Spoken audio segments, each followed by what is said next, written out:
Hello, hello, hello. Sorry about that. Apparently, my OBS client just decided to change my mic. No reason. No idea why. What are we doing tonight? Tonight, we are doing some colonisation stuff. So, we were asked by Delta to lend a hand and a large cargo hold to essentially move a load of stuff across to this new system. This is his second system, apparently. Lucky sod. And that's exactly what we're going to do until we get bored and then go and do something else. So I figured, being that we're all part of the night shift, that we will just pitch in and do this together. So I don't think you can see no, you can't see SRV survey, so let me just see if I can quickly add SRV survey in there so that you can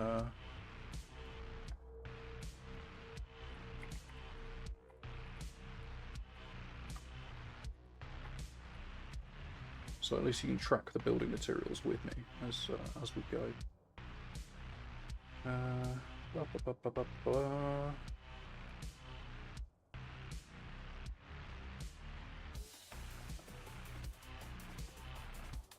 I'm guessing it's that one. Yes, it is. And we'll shift that over. For some reason it really, there we go, that's a bit quicker. If I use my mouse, it just picks something else up entirely. Not even part of the stream, not even part of the item I've selected. It'll just pick it up and then decide, do you know what, I'm going to move that instead.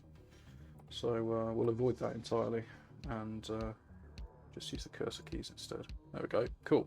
So you can see exactly what I'm seeing now. And hopefully it disappears afterwards. If not, I'll just enable and disable it at will. Cool, alright, so I've ditched everything, I believe. Yep. We've got a place that we can pick up. Whoa, now. Excuse me? Interesting. My joysticks decided that that would be a great idea to just lock going left for some reason. I hope that's not the death knell of these joysticks. That'll be well disappointing. They've lasted such a long time. They have been brutally bashed around a bit by my co-pilot though. And anything falling into the hands of a 2-year-old is bound to take a bit of a battering, you know. Okay, let's see. I have a steel bookmark, which is close by. Pardon me.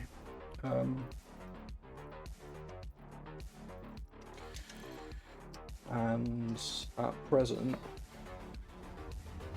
that's pretty much what we need the most of currently. So it's not a bad shout to go for that. Oops. Landing gear might help. God, I haven't even been drinking yet. I'm flying a ship like a drunk person. There we go, out of mass lock and fire up the frameshift drive. God, words are hard.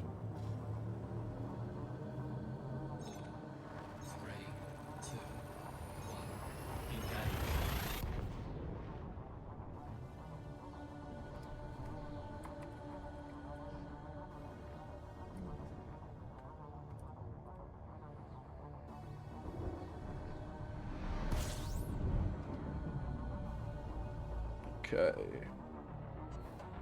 Alright, where we go? There we go, Thorin's Rest. Pretty sure Thorin was he a god? A Norse god? I want to say it was a Norse god. It sounds Norse. I could be wrong about that though. Feel free to correct me.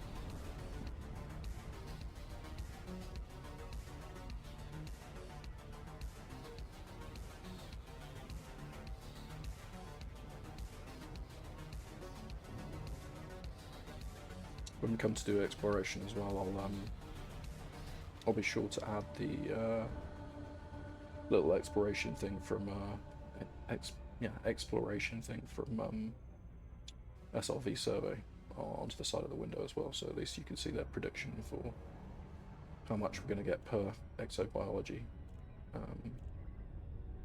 item. Flora. Yeah, it is flora. Fauna's the animals. Yeah, exobiology, flora. Is bacterium a fauna? I guess it is. It's an animal. Well, it's a bacterium. It's not a plant.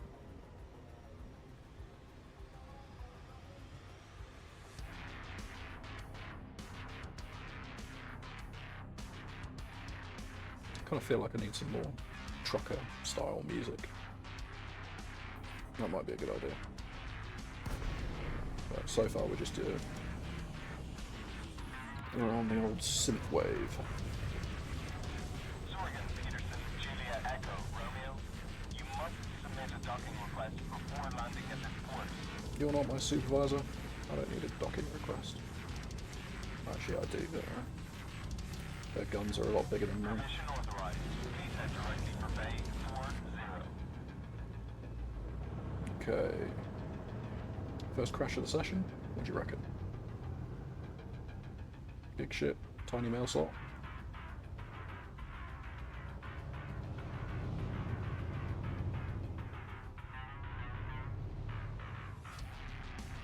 We will see. We will see.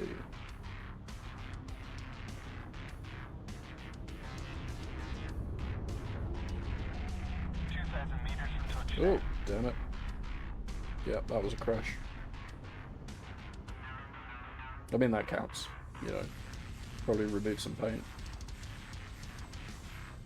I wonder whether or not we actually need to stick some criteria on here. Is it a crash if I don't lose any shields? Maybe we should ask Ubi that.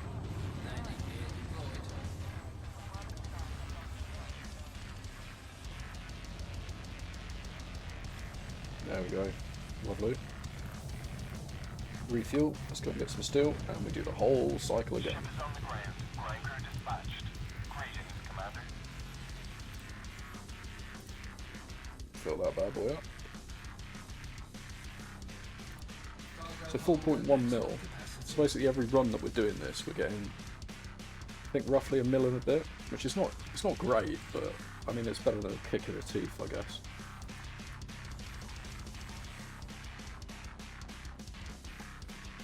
I'm going to ask Ubi, is a crash something that doesn't remove shield integrity?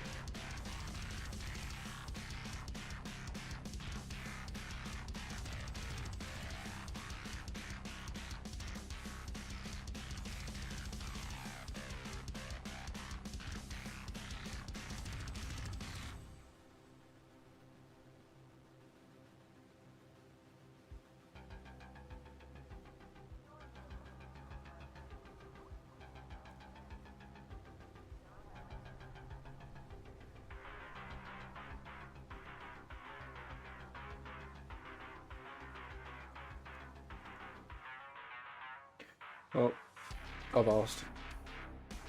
Let's let the stream master decide whether or not that counts as a crash or not. I know what's going to happen. He's potentially going to digibump that it's a crash.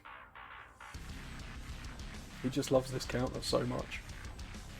I mean, the likelihood is the first thing he does when he joins the stream is to increase the crash counter by 1 because he doesn't believe that I've been accurate with doing so. But here's one for you, Ubi.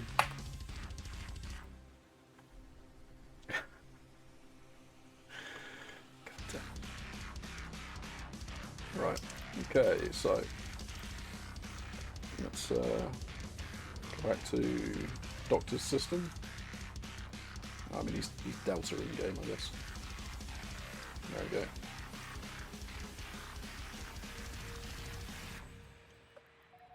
Detachment complete. You are go for departure. Landing gear retracted.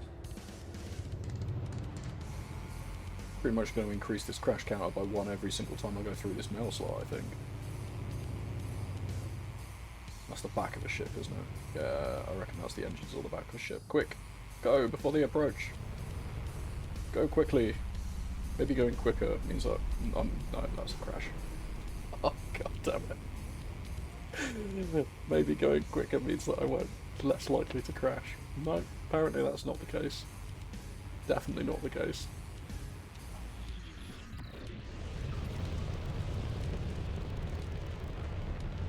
Typical. Bloody typical.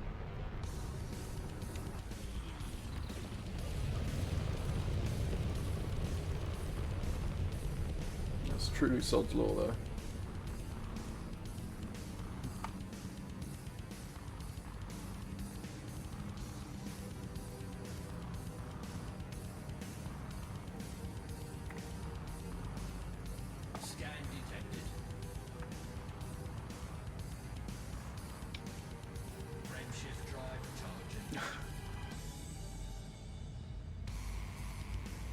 Someday I'm going to get a visual counter for this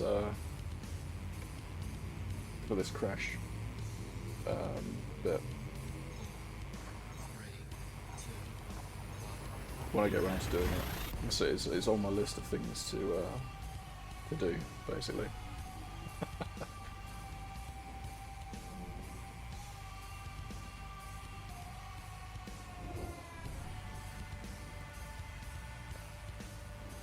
I was asked yesterday actually to implement a command that basically gives a couple of builds as well. So there is commands now that people can use to get a basic budget laser mining ship and a basic budget hauler, and then also there's a sort of like a multi-miner, slightly more expensive ship that people can use to do core mining and laser mining, but really only if you've already got a couple of mil in the bank, basically, because Python's quite expensive actually, really.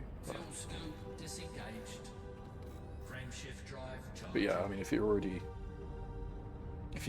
got like a chunk in the wallet and you want to invest to the next level, having something like a Python is a really good shout.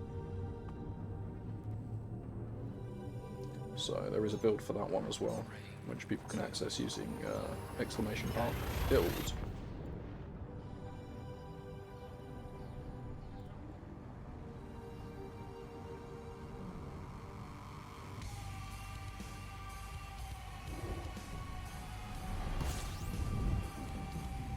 Okay.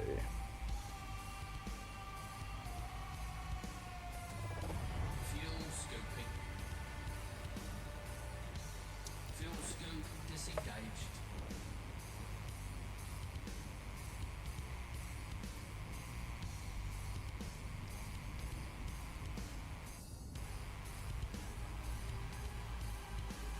Luckily, this is only like 2 jumps basically when I'm fully loaded, and 1 jump to pick up the cargo, so all in all this is nice and quick to sort of bash out.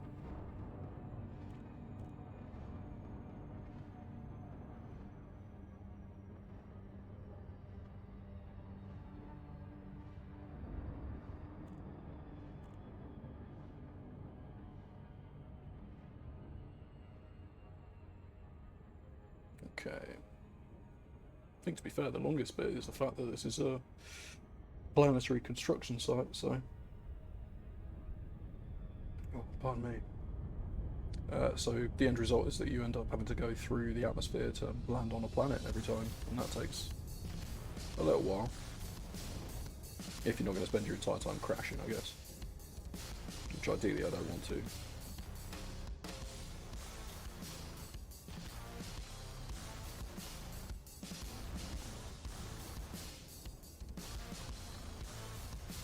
Oh yeah, no worries. Right, Ubi. Oops, daisy. Is that Irish the country? Just people from Ireland? Or Irish the individual? I never know.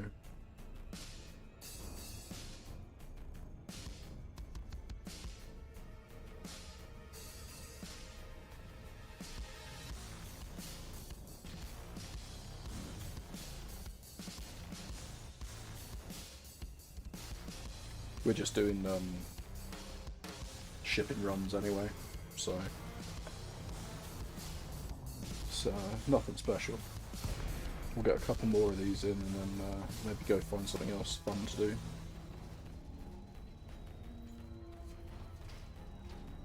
Or maybe we'll head off in this direction to go and do some exobiology or something like that.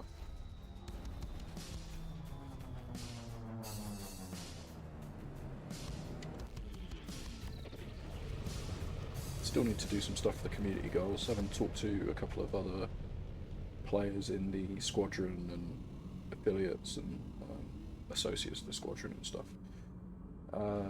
It looks like there's people that have got hundreds and hundreds of report submissions in for the community goal, and I'm sat with like a measly 72 or something like that. So I need to pull my finger out and oh crap!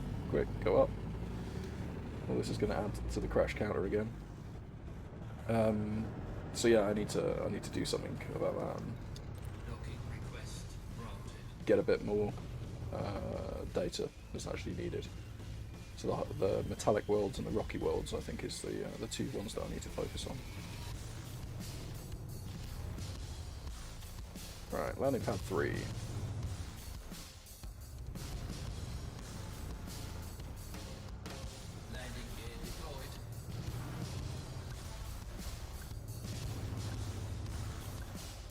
Ooh, okay. It's nice and smooth. Let's crank that turn up a little bit. Oh, come on. Don't know why it's... Oh, okay, that's why.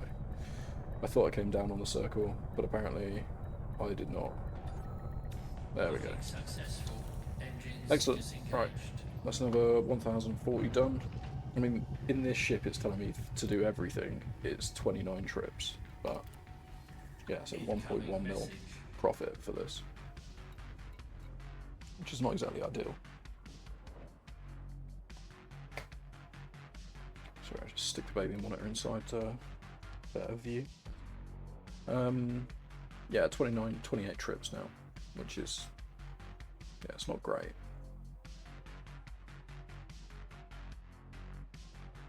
But primarily, titanium, steel, aluminium are the three big ones that I believe Delta/Doctor needs a hand with.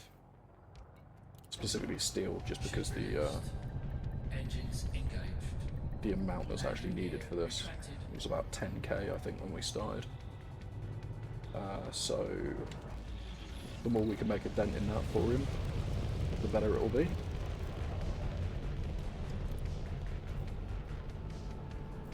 I think he's gone offline. Yeah, he has. He was online earlier while I was AFK, but he has gone offline now.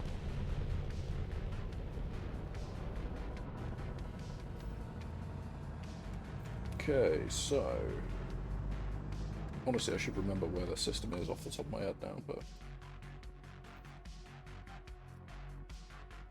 why is that?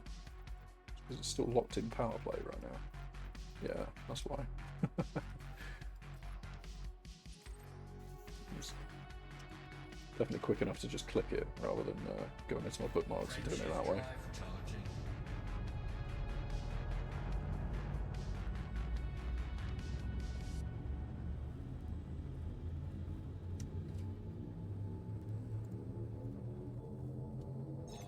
Yeah, he was making fun of my crass question. I think that's a very valid question. Is it a crash if you don't lose any shields?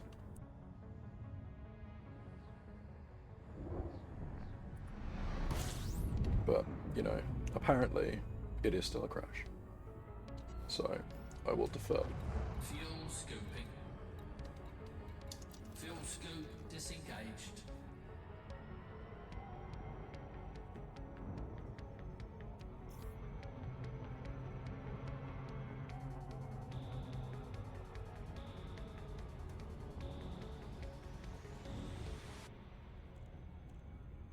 Okay.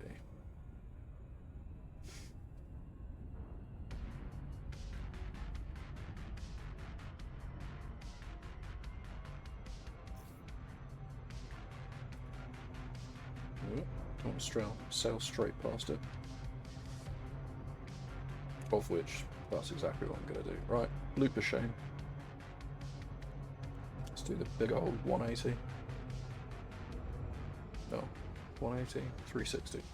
Because I'm going to go all the way around now. Yeah. I've been lucky to get a 180 out of it. And it's on the other side of the planet. Lovely. You really cock that one up, your penis.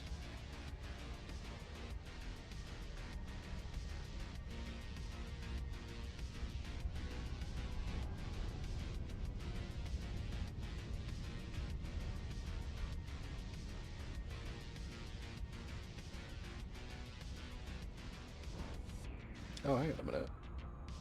Oh, yeah.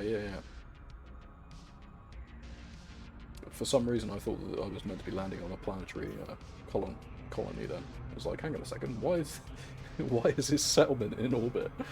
But it's not in orbit, it's a station, so, you know, it's meant to be there.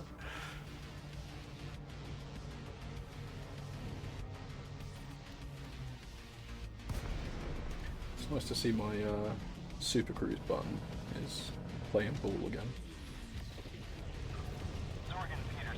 I was worried I was going to have to contact VKB and get a replacement for that. Which, honestly, it's not a massively bad thing. They have wonderful customer support. And pretty much every part of these joysticks can be replaced. If you contact them and say, hey, something's broken, is it possible to replace this? They'll go, yeah, this part here, and you know, here's a video tutorial on how to do it. And you don't have to send them to us, you can do it yourself. So cannot more yeah, I can't basically suggest any better company to get joysticks from in that regards.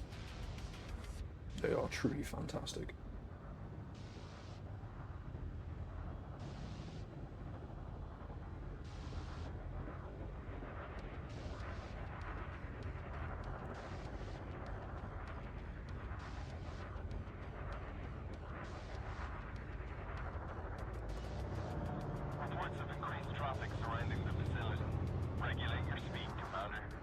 I'll regulate your speed.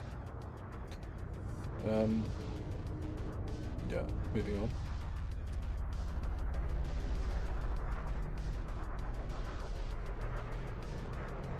Yeah, see, I think it's still clipping that when I go through, but I'm not 100% sure as to why. Because I was pretty sure that I went through entirely correctly there. Maybe I'm not accounting for, like, rotational or something, where the station's rotating very slowly. Obviously the lip of the mailboxes as well. So my landing gear is deployed. Landing gear deployed. Alright, Leo's just being slow. It's all good.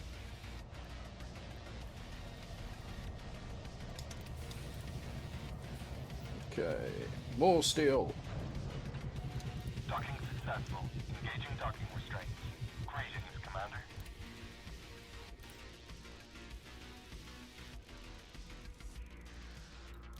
Cargo hold at maximum capacity. Oh, so it's a little bit less profit than I thought it was going to be. It's closer to 1 mil profit per run. Which really, when you think about it, is a bit chump change, but it is what it is. Detachment complete. You are a go for departure. I'm sure I could eke out a little more profit somewhere. Especially on the steel runs. But it would require me to probably go slightly further afield, which overall would mean I'm getting less credits per minute, I guess you could say. So at that point, is it really worth it? Alright, bud.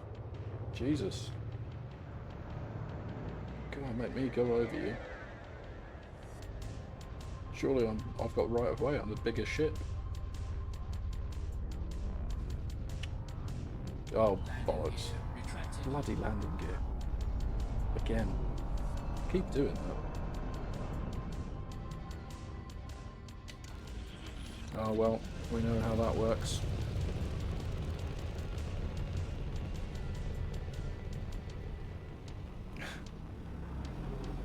Slowly increasing that counter. Right, let's plot course back to Doctor System. I wonder if I strip the weapons off of this. Distance 16.67.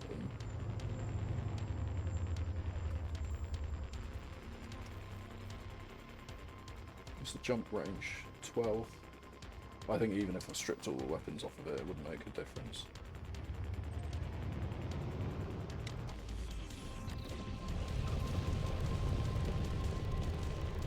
I still probably couldn't quite hit that 60.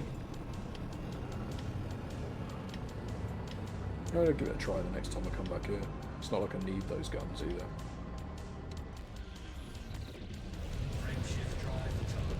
There's no one out here shooting at me right now, so.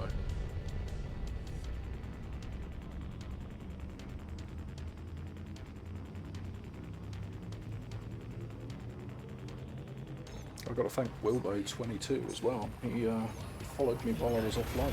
I wasn't even streaming, which is nice. So thank you, Wilbo. I appreciate that, bud.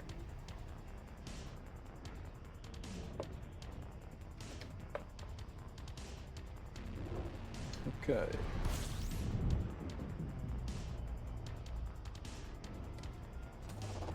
Fuel scooping. Fuel scoop disengaged. Frameshift drive charging. Easy breezy. Just nice and chilled.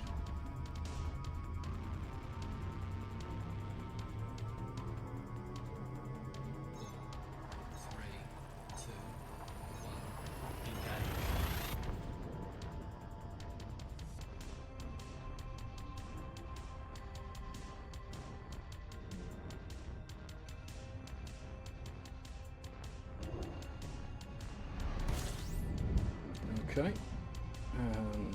try not to crash into the sun, or the star, I should say. Now we're going down to, oh, not that one. Planetary construction site. Fuel scoop disengaged.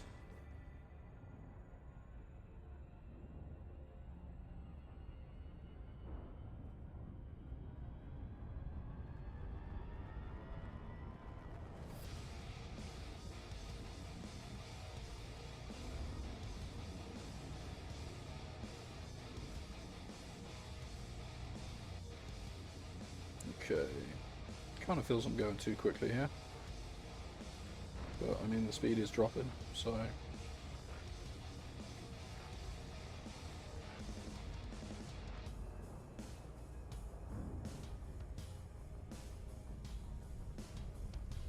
probably need to make that a little bit more shallow.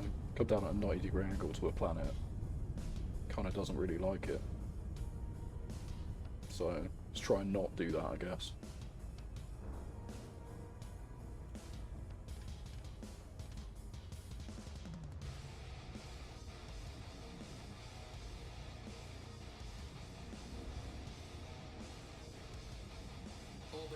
Oh Jesus, I'm going quick.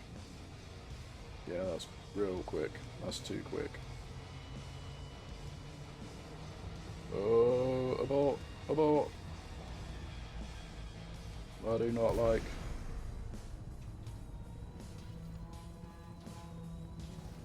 Oh, wow. Way to massively cock that one up. Frameshift drive charging. The speed was just too much. I think maybe if I'd stuck it, it probably would have slowed down a bit further. But I chickened out of that one entirely, and the end result is I cocked it.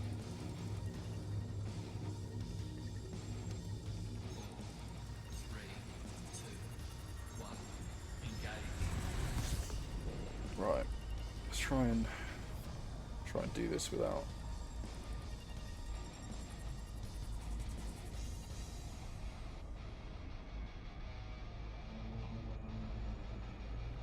There we go. Gently, gently.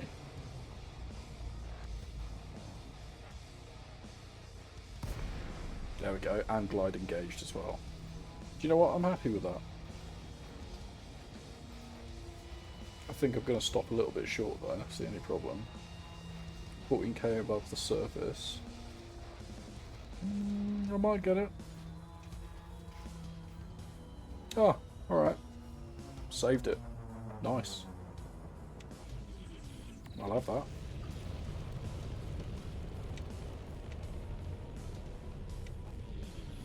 I guess anything within a 10-kilometer range. Because you can start docking, what, at 7.5? Docking request granted. So, as long as I don't have to travel too fast, that's 7.5. I've got nothing really to complain about there.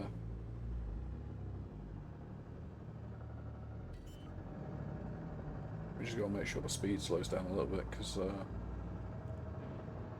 otherwise I crash into the planet, and I give Ubi what he wants, which is to increase the crash counter further. He's like the devil on my shoulder. Loves to see the number go brrr.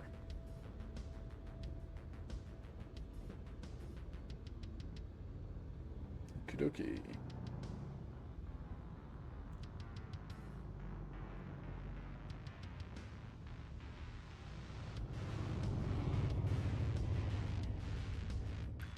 Alright, let's go forward a bit more. Level out a bit.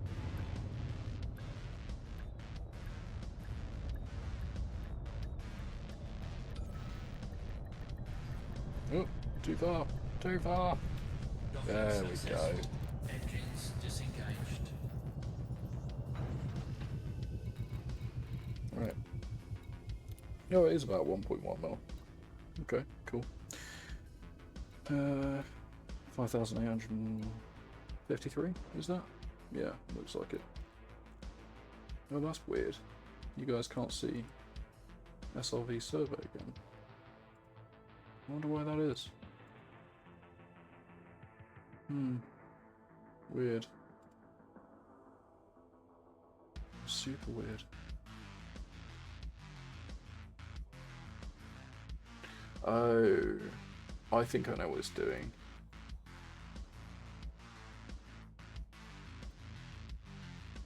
There we go. Yeah, it's OBS doing some weird stuff, basically.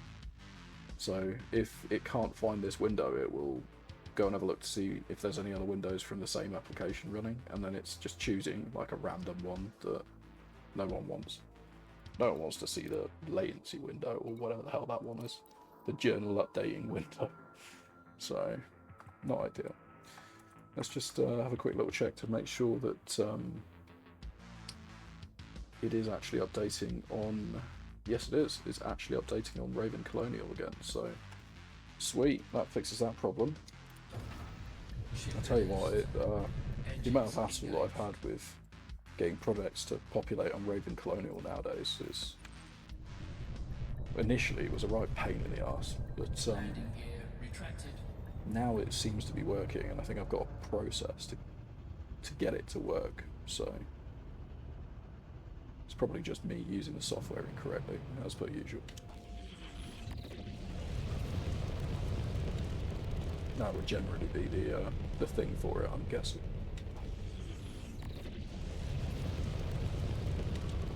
Come on. Up we go. Let's hit up a little bit more, because I can always point my nose down after I start charging the FSD. There we go. Shift drive charging.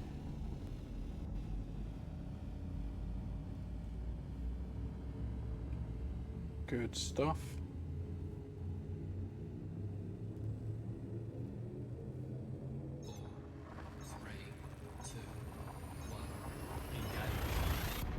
Excellent.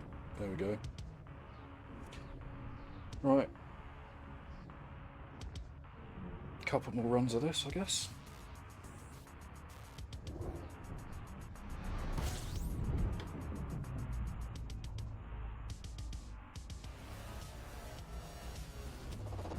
Fuel scooping.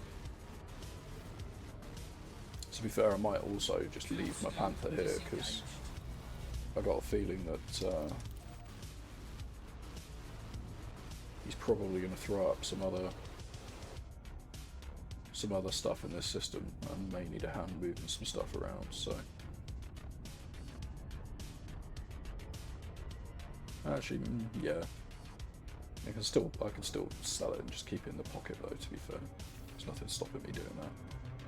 Oh, way too quick. Way too quick. I'm just too heavy-handed on that throttle.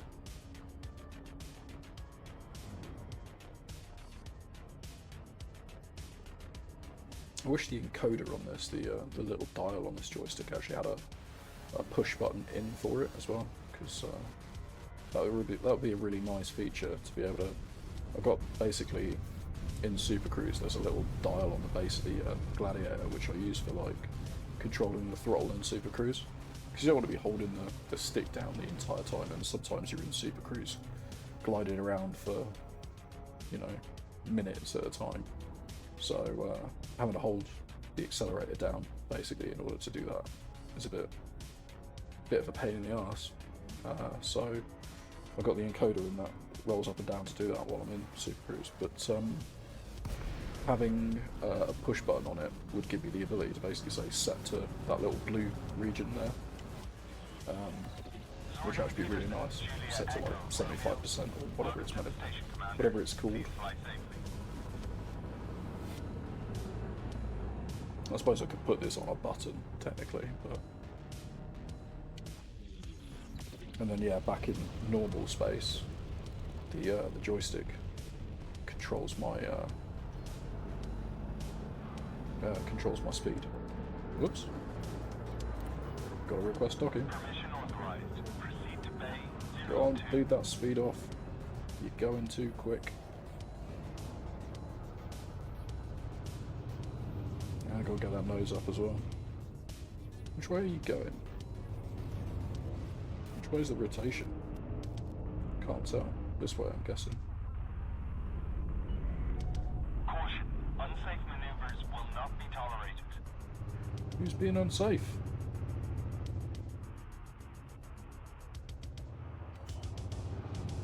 Man, this flight controller really hates me. Landing gear deployed. Complains about the speeding, complains about the unsafe maneuvers. I literally just went through the mail slot on a station. I don't know what's unsafe about that. Unless he's complaining about me leaving some paint on the walls, but to be fair, that's pretty much inevitable at this point.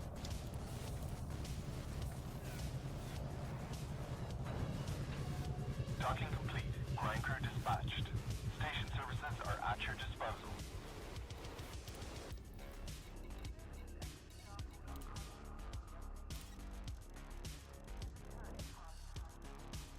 Okay, Cargo hold at maximum capacity. lovely. What other stuff has he actually got here?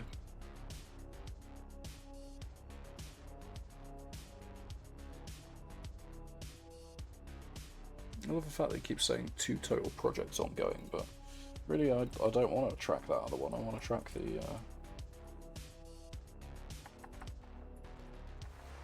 I just want to track the one that I've been working on. Gonna have to do something about that Gunther command site.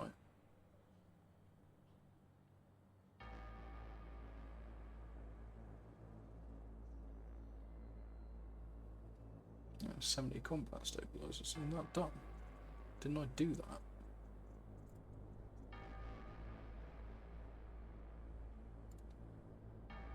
Yeah, that's complete.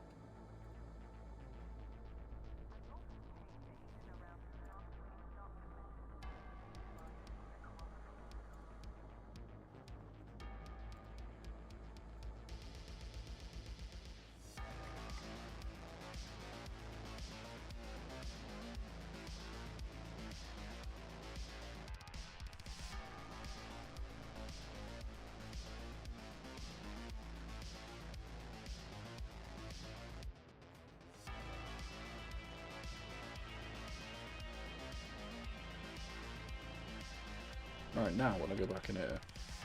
No, still showing the... Oh god, I've lost the window. Where is he? Here he is. Refresh data.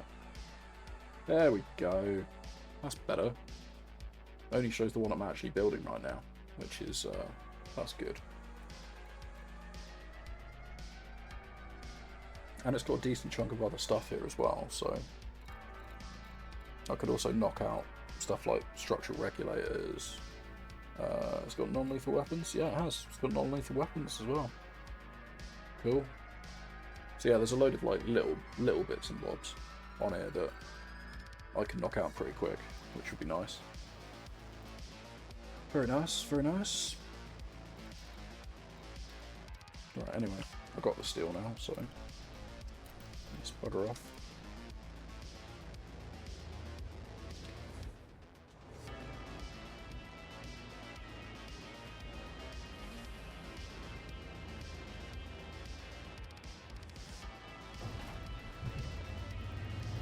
Disengage from landing pad.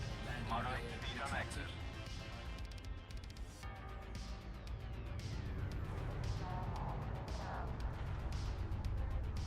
Oh.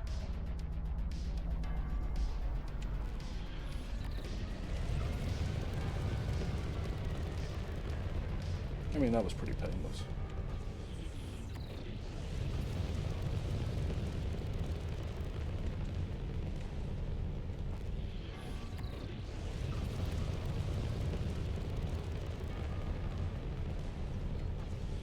Frame shift drive charging. 4, 3, 2, Oh, hang on a minute. 1. Engage. Oh, of course. I haven't set the thingy, have I? Muppet.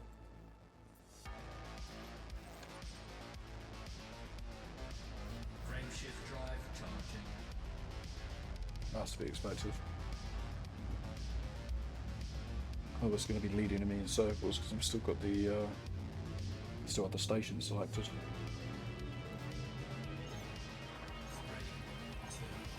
1. Engage.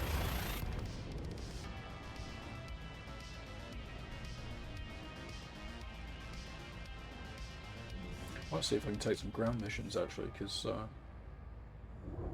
I've not done very many of those. I haven't really explored it, so you could watch me blunder around trying to work out how to shoot people on the floor, I guess. Most of my experience on the Odyssey side of things has been shooting rocks and having my game glitch out. Because you don't never shoot rocks. Don't anger the rocks. It's not smart. Frame shift drive charging.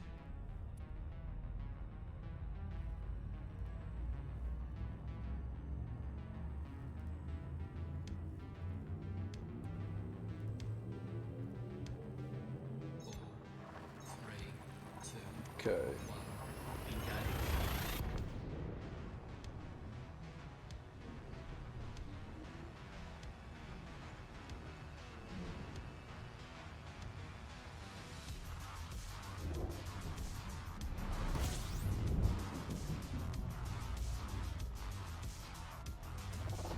Fuel scooping.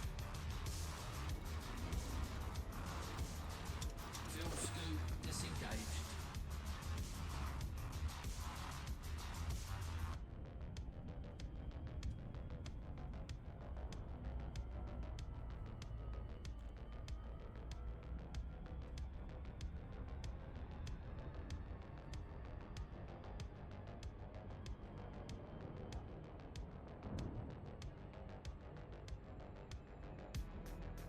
Let's try on a bit more of a chilled approach, maybe. Still gonna make it's still gonna go way too quick, isn't it? Let's be honest.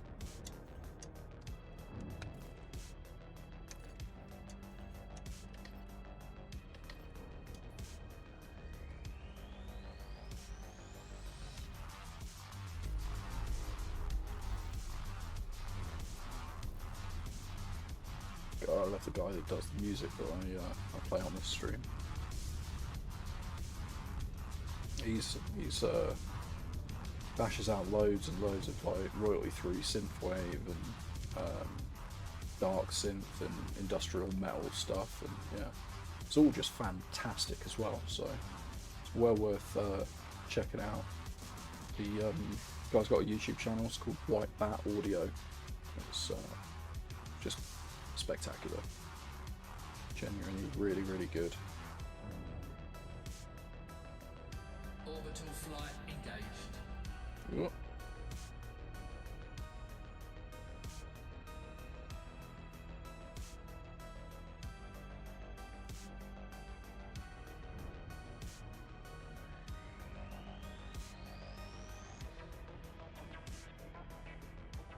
I think I'm going to overshoot this. Didn't come in at a steep enough angle, so...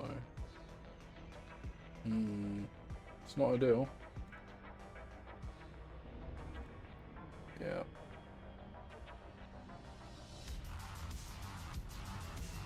That's not ideal. I'm going to overshoot.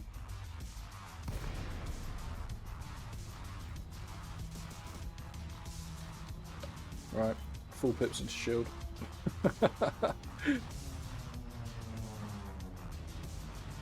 Okay, that wasn't that bad. Not as close to the ground as I thought it was going to be. I'm only about 3k around away. Oh shit, closer than I thought.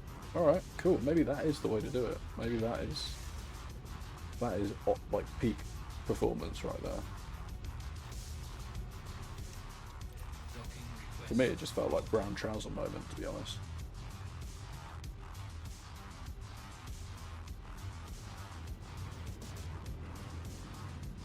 Especially because, I mean, this thing, it looks, you know, it kind of folds down to look quite thin and sleek almost, even if it's massive, but it flies like a brick. It's just so slow in comparison to some of the other ships that I've got.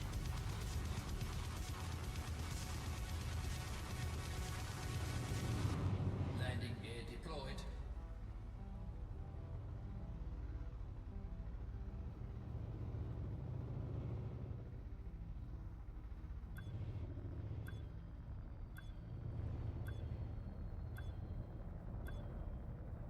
Okay.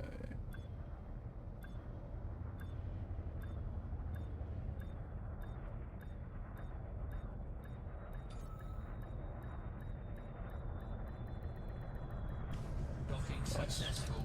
Engines disengaged.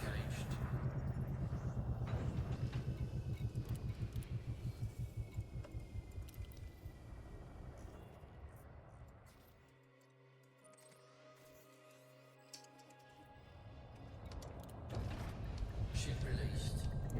Engines Yeah, it just did the same thing again then. Wasn't touching my pitch and yaw and roll stick, but landing gear just decided to try and do a barrel roll while it was on the floor. Which, I mean, not ideal place. Not the most optimal place to do a barrel roll, is it? Frameshift drive charging. Charge the friendship drive.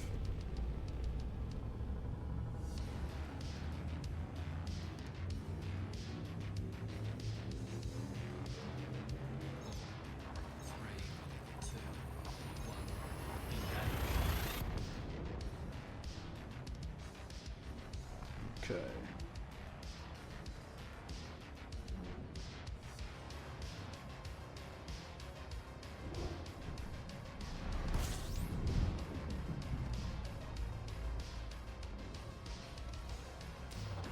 Fuel scooping. Fuel scoop Not disengaged. far down. Oh, there it is. Went straight past it.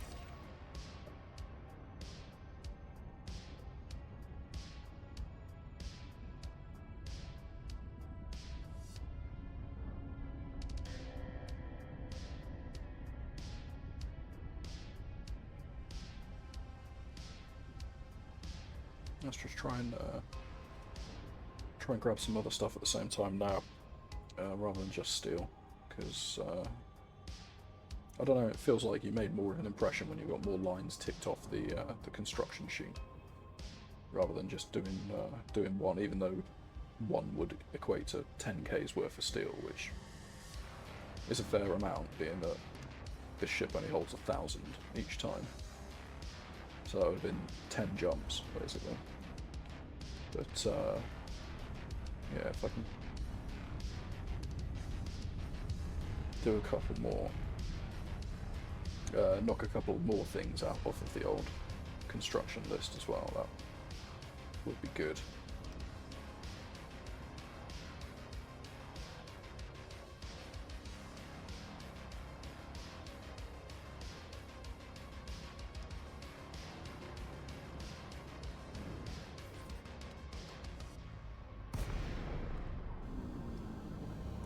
It's going to be this side, isn't it? Zorgan, Peterson, Julia, Echo, Romeo. Thank you for choosing our station, Commander. We hope you find everything to your liking. Well, I only chose this station because it's the nearest one with steel, and it's fairly reasonably priced. But I guess I appreciate that. It's nice to be loved. Access authorized. Please head directly for Bay 02.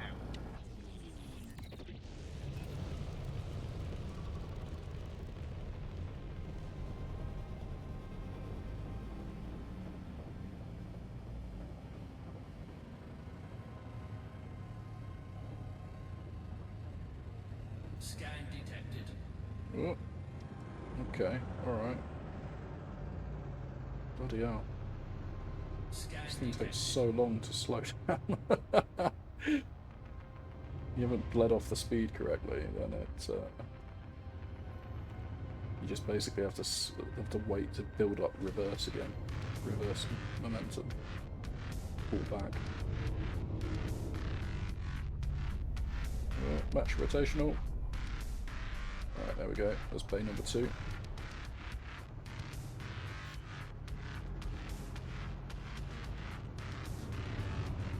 Back on the stick. Landing gear deployed.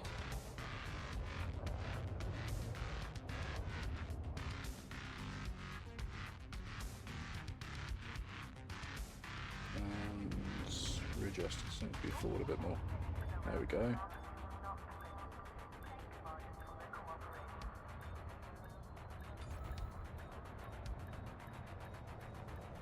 Lovely, lovely.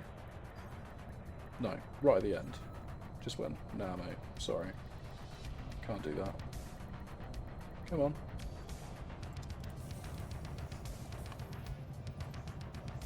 I think I came in a little bit more tilted than I should have been there, to be honest. Power down. Station services are at your disposal. Okay. Sorry, I'm just keeping an ear out from my for the baby monitor in front of me, so I can see him doing a little rolly roll around. Oh yeah, hang on a minute.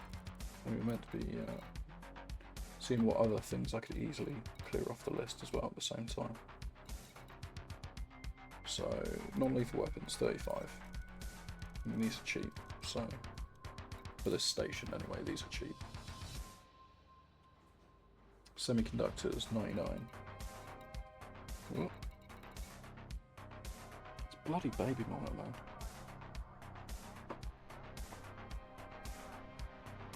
For some reason it just genuinely just hates the reception. It's not a fan. So the end result is it just repeatedly disconnects like all the time. There we go. Maybe sticking it on charge will help. Alright, semiconductors. Is it semiconductors? Yes, semiconductors 99. So let's clear that off the list. Going above and beyond actually with here. Oh no, it's actually not that bad. Superconductors 139.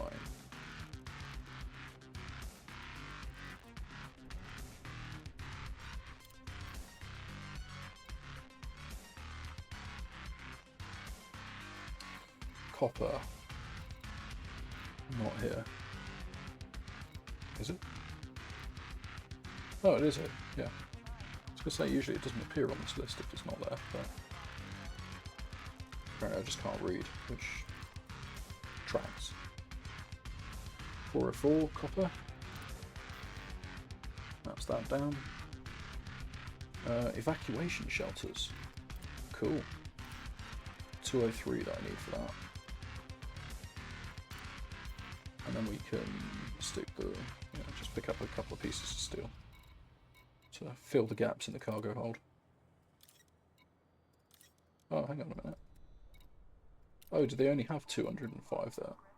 Yeah, I guess they did. They only had 200. That's perfect. Absolutely perfect. What else can we make a dent in? Is liquid oxygen cheap? Liquid oxygen's cheap. Need bloody loads of that though. 2,310. So get some of that. And we're full again. Sweet.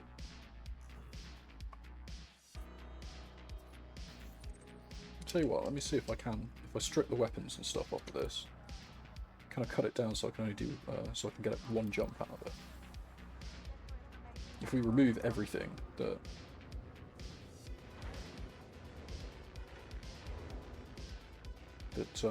could weigh it down,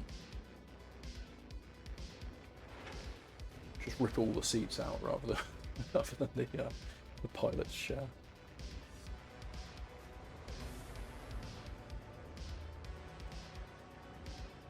Bloody hell, what's taking so long? Right.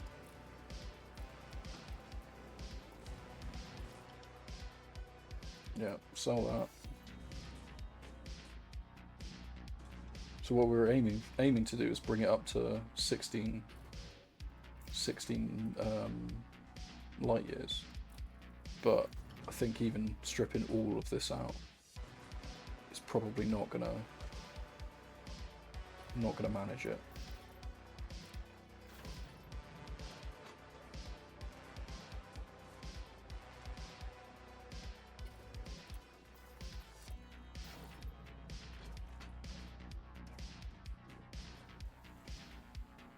Yeah, I think the closest we're going to get is just shy of 14, maybe.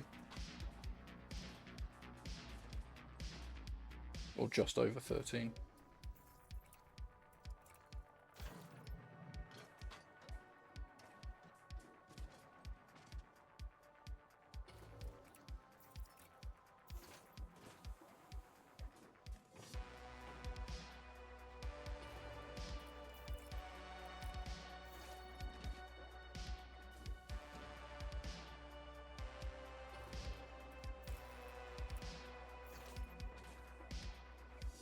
No, not even that. Didn't even get that. Wow. I was well off in my estimate.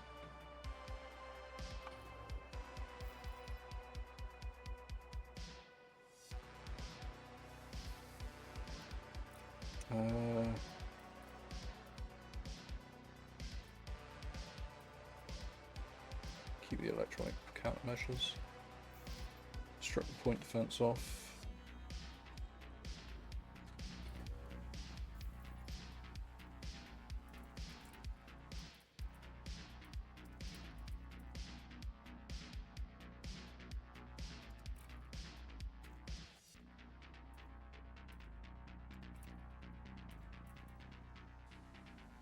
Yeah, I mean, that's not going to make a great deal of difference.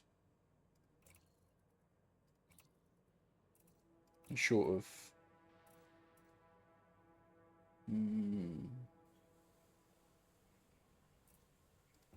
short of engineering the FSD on it, which I mean I could, does mean I can't pocket this anymore though, because if I do, I lose all of the materials.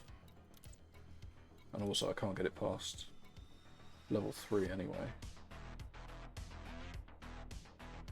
because I'm missing this. Yeah, we just live with what we've got.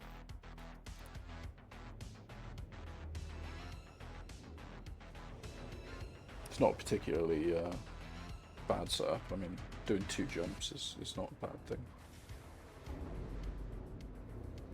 It could be worse, ultimately. And the benefit for being able to cheekily sell this and redeploy it at another station while jumping around in a ship that doesn't have such a sucky jump rate is, frankly, Landing gear too much retracted. of a benefit in my opinion.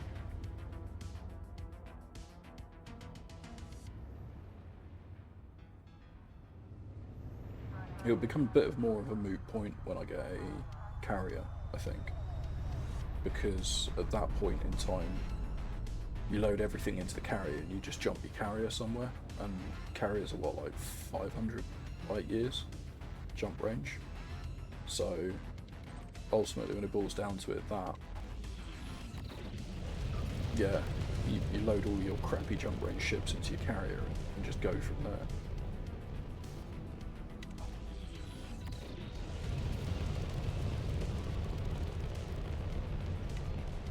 Frame shift drive charging. Can't wait to get a carrier.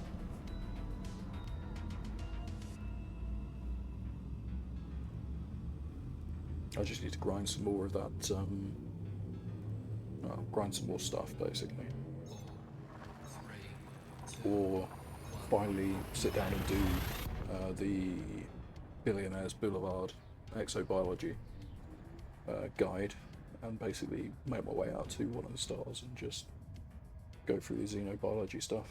Exobiology. I don't know why I keep calling it xenobiology. I suppose it is alien stuff, fuel scooping. but exobiology guide. Fuel scoop disengaged. Frame shift drive charging.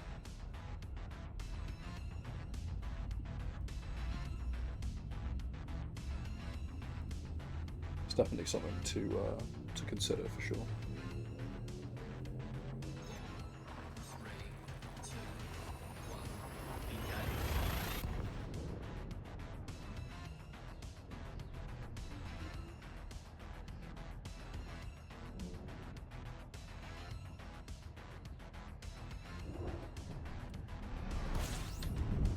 Cookie. Fuel scooping. Yeah, don't crash.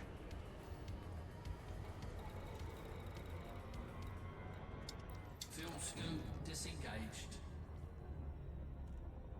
Alright, let's see if I can do that that landing the same as I did before.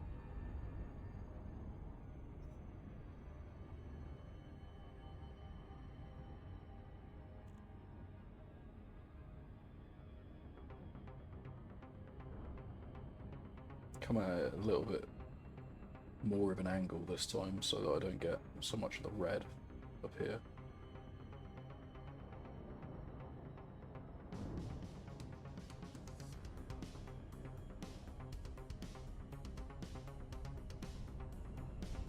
This USB light is feels like it's gonna crap out on me.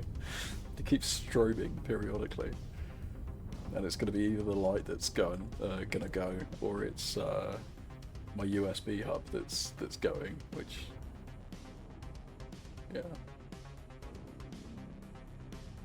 To be fair, the USB hub is now like, I don't know, about 7 or 8 years old, so Orbital it is flight pretty engaged. old. Oh shit. You feel like you're too quick. You feel like you're too quick. Stop going so quick. Power Too fast for efficiency orbital cruise. compromised. Yeah, there we go. Oh, balls. It's not technically a crash because I didn't hit anything. Or at least that's how I'm going to justify it.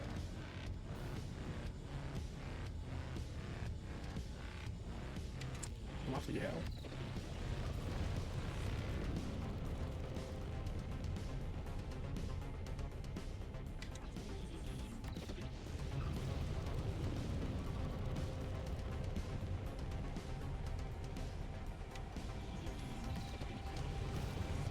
Come on.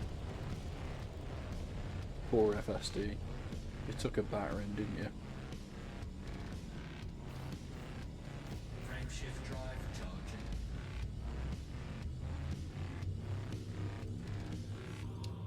4, 3, 2, 1. Engage.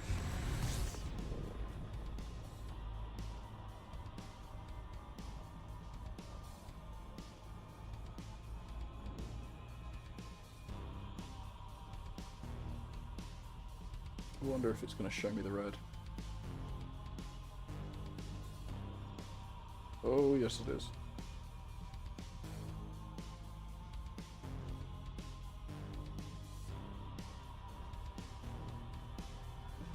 Yeah, we're going to sail straight over the top of that. God damn it. Glide failed, too steep. I'm 19 kilometers away.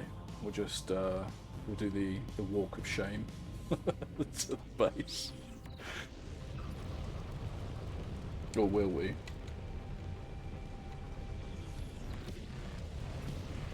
Yeah, solid, we'll do the walk of shame.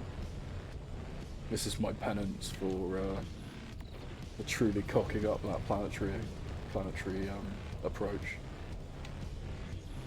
Bloody terrible. Absolutely terrible.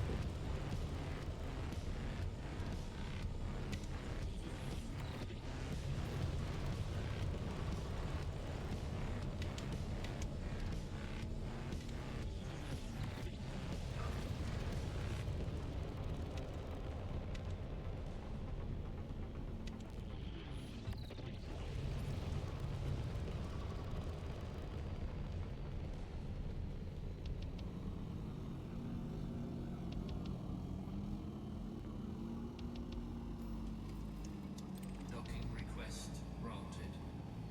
Oh shit. We're coming into... Quick, pull up.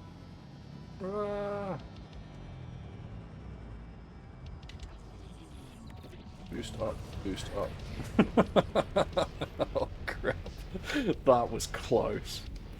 That was really close.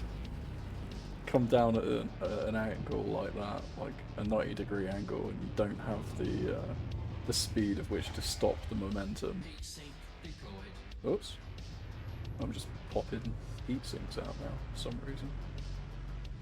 I think I've got to remove that key from where it is, because, yeah, it's not smart. I keep just wasting heat sinks by accidentally hitting it with my pinky finger.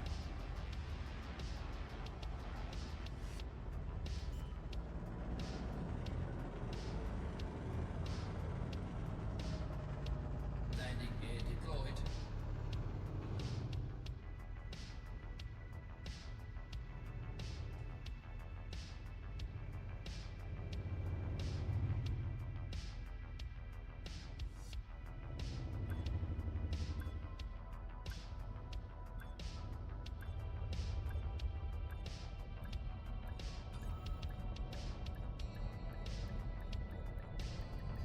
Docking successful.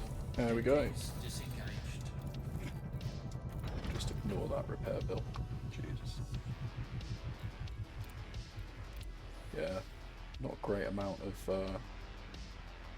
profit off of that run, but it does take some of the various components off the board, so that's good.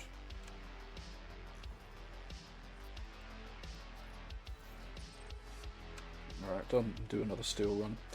What I will do though is just go quickly fill up my water bottle, so I will be back in a minute. One moment.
Okay. Right, let's get back on it.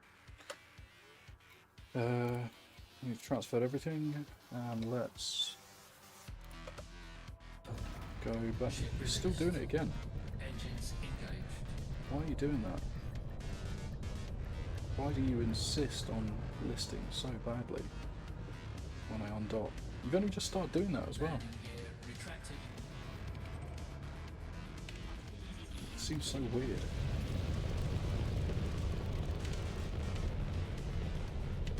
Must be something recently that's changed in the key bindings or whatever that's causing that.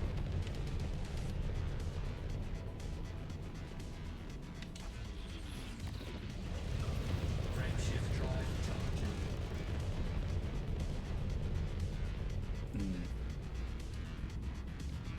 Don't know what it could be though.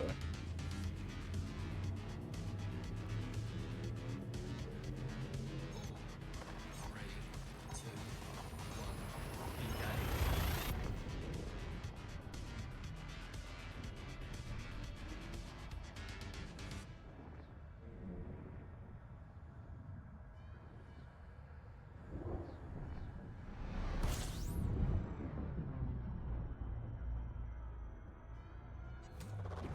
Fuel scooping. Okay, right. Thorin's Rest. Fuel scoop disengaged. Such a cool name for a station. It's an excellent station name.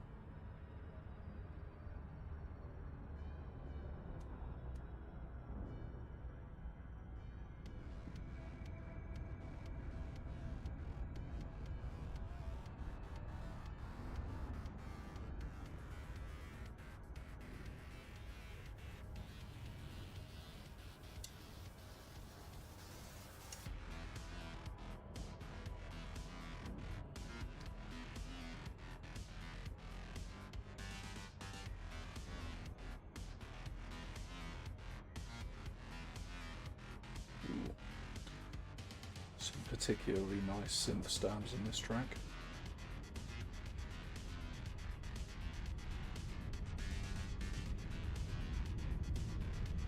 God, I love a good synth. Should go back to the 80s.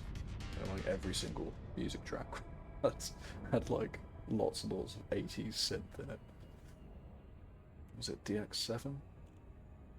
I had like a knockoff, I think it's DX7. I had a knockoff DX7, which fantastic musical instrument. It has a very distinct sound to it as well, which is just wonderful. Sup, sexy? How's it going?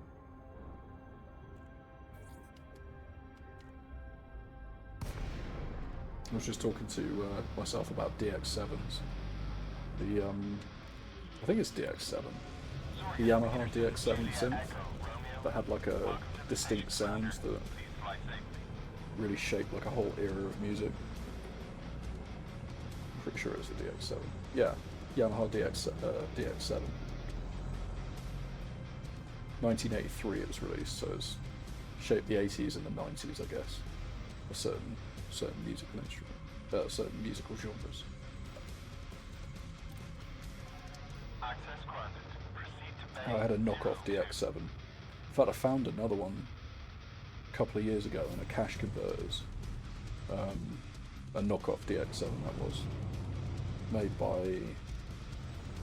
Shit, who was it? Scan detected. Can't remember. It wasn't Yamaha. It was someone else. But it basically it was the equivalent of using a DX7 synth, and had all of the crazy presets on it. Because like loads and loads and loads of the famous tracks were written on a DX7.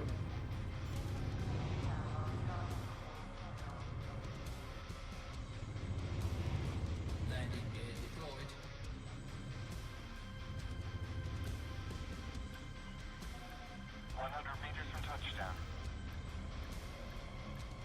Yeah. But I bought like a knockoff one that wasn't a Yamaha from like a cash converters.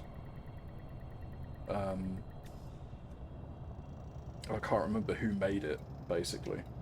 Who made that knockoff one. But yeah, I mean... Commence power down. It's good to have you with us, Commander. Or did I just close that window? Like an absolute penis. Yeah, I did. Smooth moves.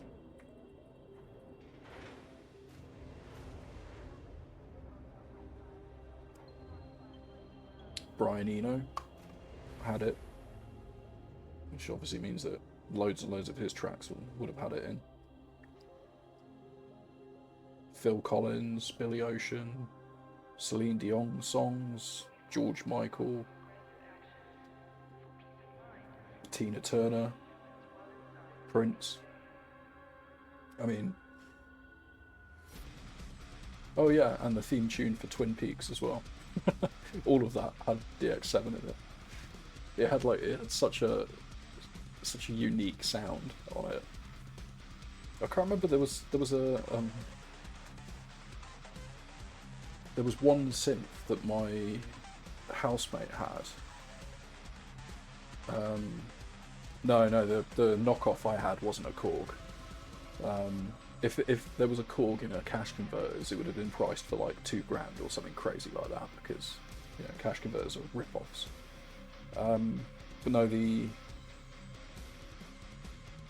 synth that my housemate had was like the hardest synth to program, because it wasn't hard because it was complex. It was hard because they basically built the entire all of the commands and things that you would have used in it were all like hidden inside the actual synth itself, so you had to go through like a billion menus to configure anything, and it took absolutely ages to do anything as a result. And the easiest way to deal with it nowadays, if you were going to use it, was to plug it into a computer and then manipulate everything from the computer itself, because doing it on the synth was stupid. But in the 90s, that was all that you had the access to be able to do, was to do it via the synth. So I can't remember who it was. Was it Keith Flint? It might have been Keith Flint, and the other guy, one of the other guys from The Prodigy, he basically got super into this synth because it was so difficult to use, and mastered using it. And then he wrote the entire, I'm pretty sure he wrote the entire Fat of the Land album on it. So, or something crazy like that. I can't remember what the synth was called though.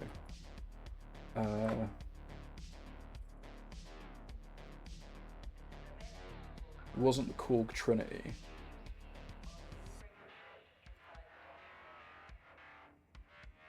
Oh shit, was that? Sorry, I'm just trying to find a picture of it, but I don't want to go into... Was it the Korg Prophecy? Yes, that was it! It was the Korg Prophecy. Yeah, so my housemate, Nathan, had one of these. And it was just... Yeah, it was an absolute pain in the arse to play, this thing. Oh, what, the Korg Prophecy? Yeah, fair enough.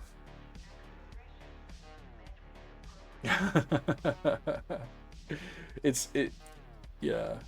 Don't get me wrong, it was fun to play, and once you had it dialed in to do something, my god, like some of the sounds you could make out of it were just fantastic, but it was still an absolute ball ache,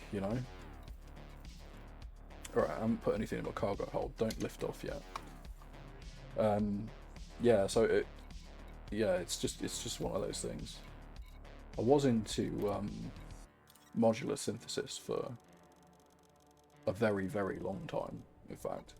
I really enjoyed modular synthesis.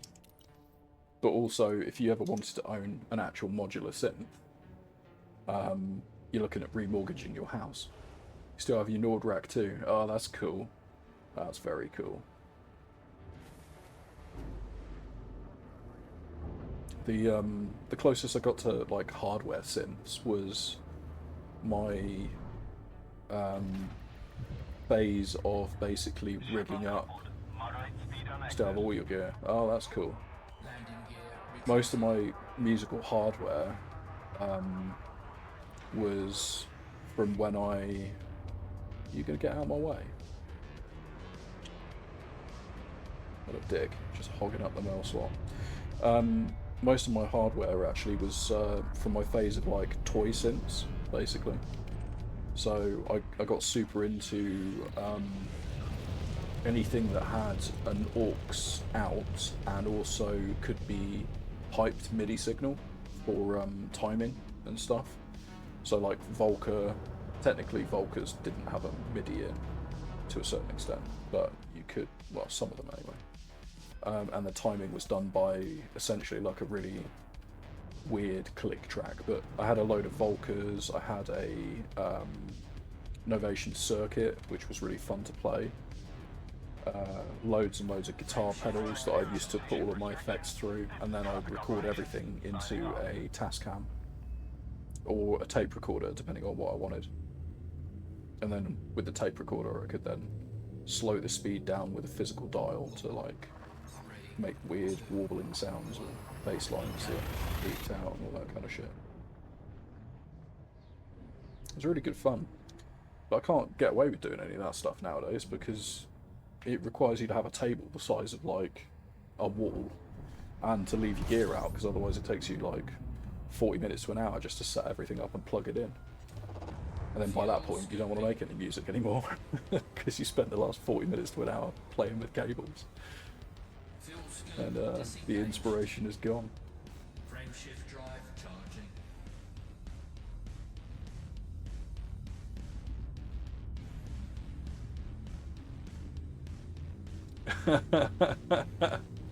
Yeah, you're old now. 20 plus years vintage. Yeah, that's right. I wonder if it's in good nick, you'd probably make a pretty penny out of it now, surely. What are they going for nowadays?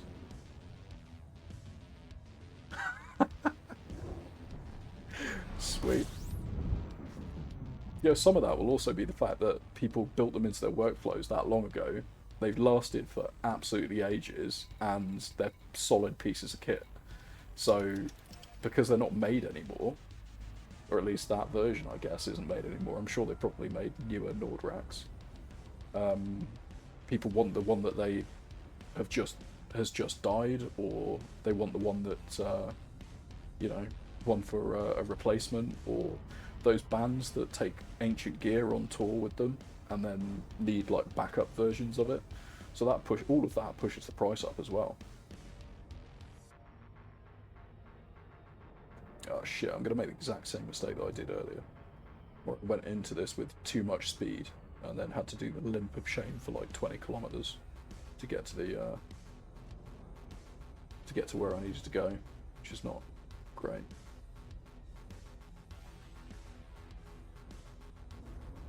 Right, let's try this again.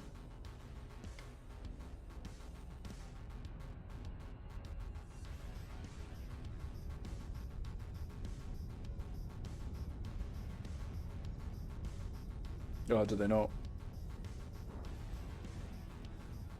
Yeah, I know they're keyboard synths, because they're really distinctive looking. Right, okay. The Nord keyboard synths are like the ridiculously distinctive looking red shell type jobbies, aren't they? So every time I see one, I'm just like, ah, I know what that is. Orbital flight engaged.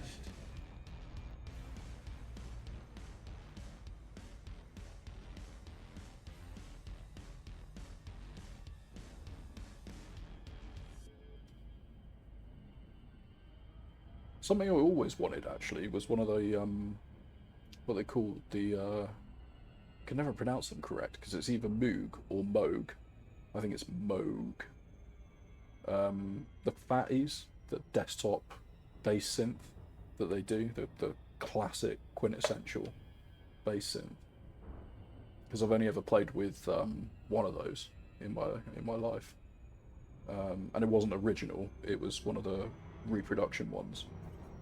And it was just, yeah, it was beautiful, absolutely beautiful.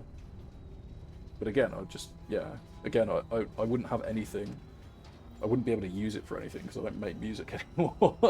So it would just collect dust. Yeah. I've only ever played a reproduction one because they re-released it, basically.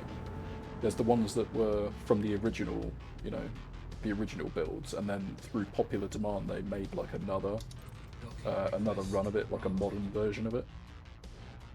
So I've never played the original, or like what would be the vintage ones, I guess now. I'm fairly sure Behringer actually do a regional, even though Behringer gear sucks, because it does.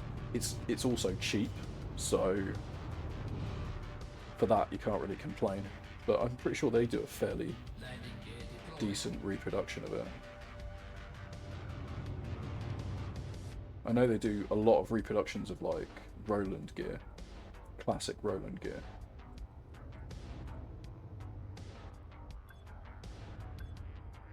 In fact, I've played with oh shit, I can't remember which machine it is. The one that's the acid base. Is it 808? No wait, the 808 is the drum machine, isn't it? 707. Can't remember which one's the base machine.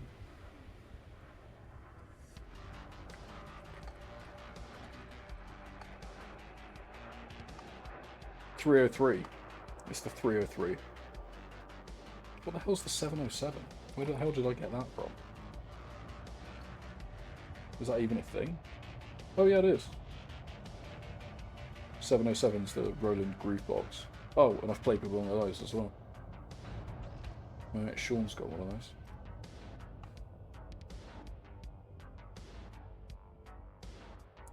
The 7070?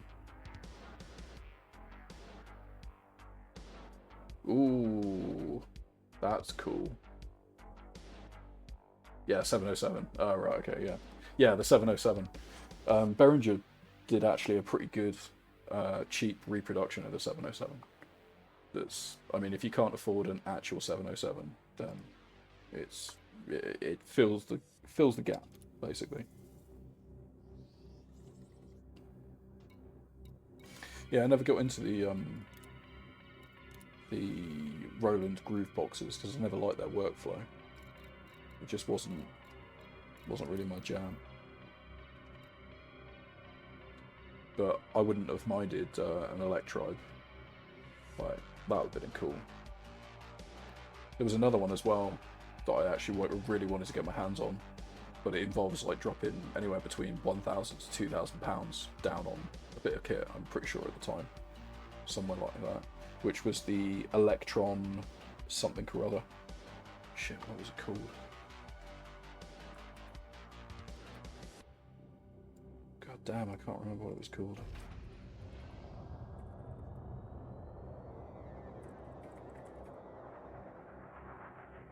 Oh, Digitone and Digitac, I think, were the two ones that they made. Digitone being the 8-voice polyphony one. And was it the Digitac? Digitact. Yeah. Yeah, it was the Digitac, the 16-track sampler that they had.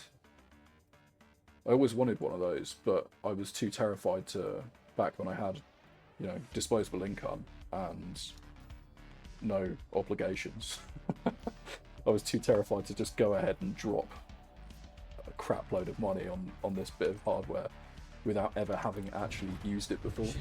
Because the one thing that I heard about it that was like the one gripe that people had with it is that the workflow for making anything on it was really convoluted.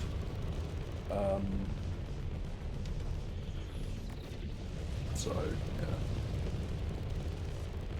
issue with the setup. Yeah. It was just so convoluted to play. Yeah. Whereas something like the Novation Circuit, it was pretty much built with live performance in mind. Like, you could just ad-lib everything on it. It was less powerful, don't get me wrong, definitely less powerful. And if you wanted to do certain sampler stuff, you had to do it in advance and kind of load it in ready to go ahead of time. Whereas some of the more expensive, more powerful bits of kit, you could record that stuff on the fly, edit the clip in the box, blah blah blah, all that kind of stuff. Yeah. That's 100% what I heard about it, and that whole thing put me off of it entirely. The same guy that had that Roland's sampler as well, by the way, had a Teenage Engineering OP1. No, he had the OPZ, so the one without the screen on it. And he loved that thing to pieces, but honestly, I just couldn't really jam with it. I couldn't vibe with it. I would have considered getting an OP1 because it's got a screen, and you know, you don't need to use your phone with the OPZ either. Oh.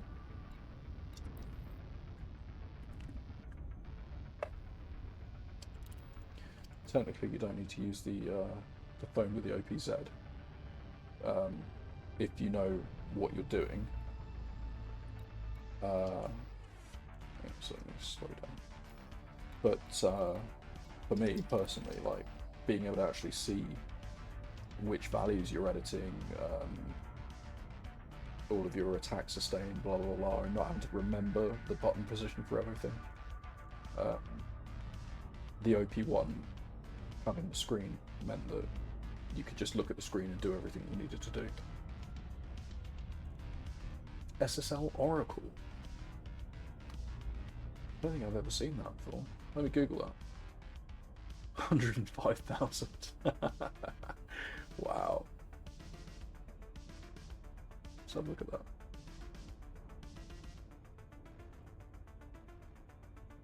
Is it the same Oracle that makes the database? No, it isn't. Oh, Oracle's the name of the machine. Solid State Logic is the name of the company. Wow, that is a big hit.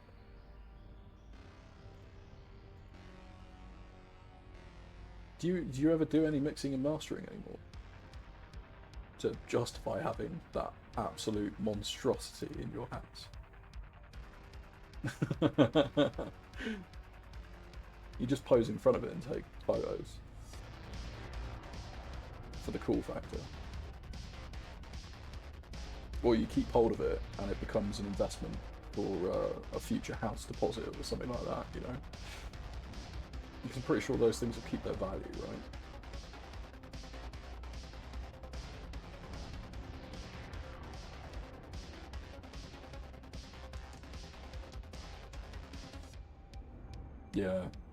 Yeah. Same as the garage. Like, my garage isn't filled with music equipment, but there are boxes of music equipment in there that I haven't touched since I moved into Bex's. So never again, like, until I've got the space basically to set this stuff up, play with it, walk away from it, and then go back to it a couple of days later and not have anyone move it or me have to pack it down, then there's not really much point me bringing it out and playing with it.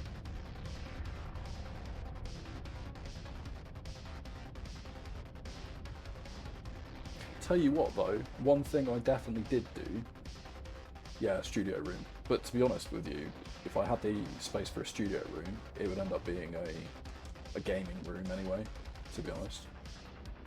Yeah.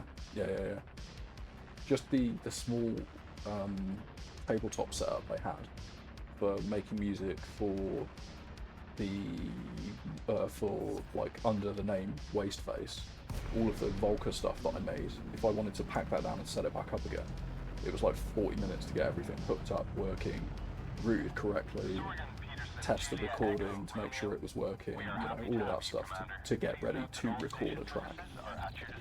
Just took ages.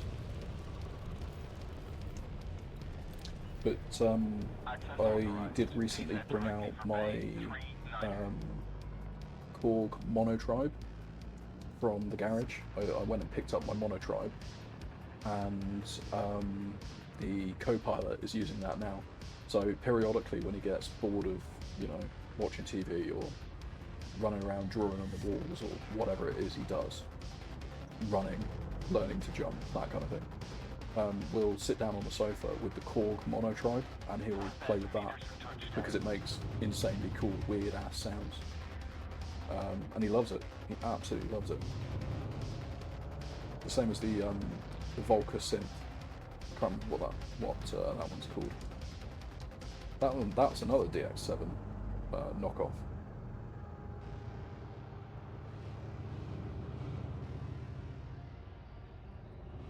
Took the hit, rented a unit, set it up there. Yeah. On the plus side, you could rent that equipment out to people, though. Attention, Commander. You need to reduce your speed. Whoops. Gone way too quick. Yeah, then have it stolen. No, I don't mean like... It means that you would have to have studio space that people come in to use it while you're there. Not just lend it out to people, that would just be stupid.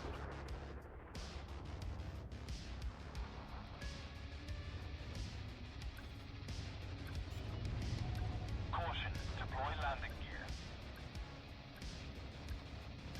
Landing gear deployed.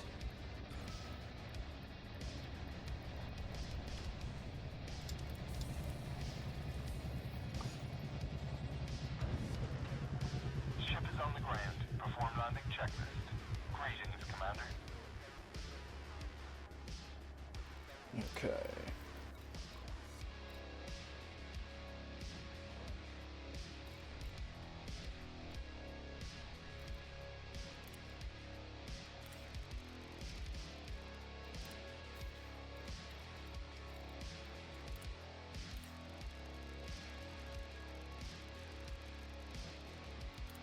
Cargo hold at maximum capacity.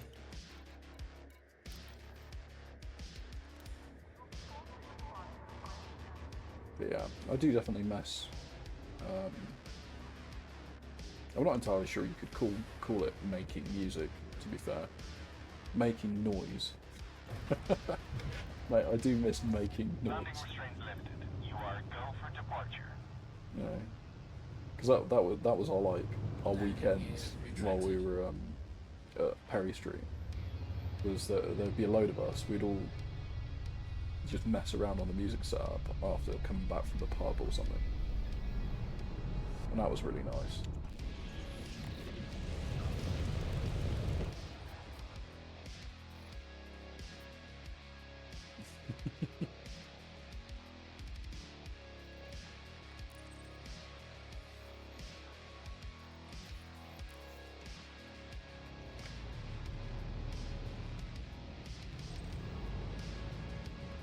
Frame shift drive charging.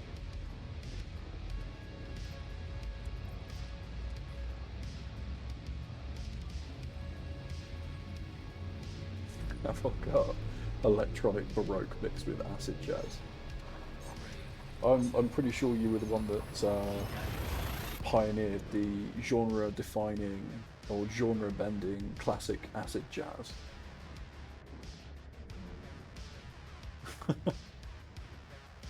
Pretty sure you did that in college as well. Classic acid jazz.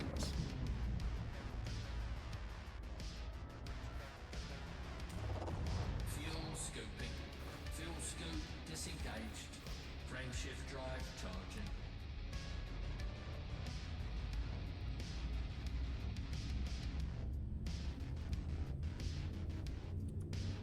No shit, I do not remember that. 3, 2, Have you still got that saved somewhere?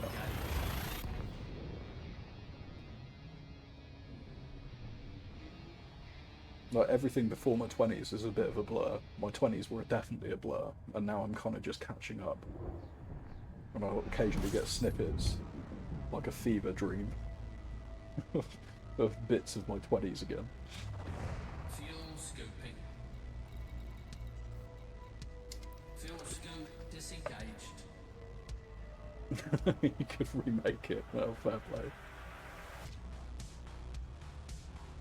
I'm happy to redo my role. If you send me the script, I'll reread the bits on Acid Rain for you, so you can sample them again.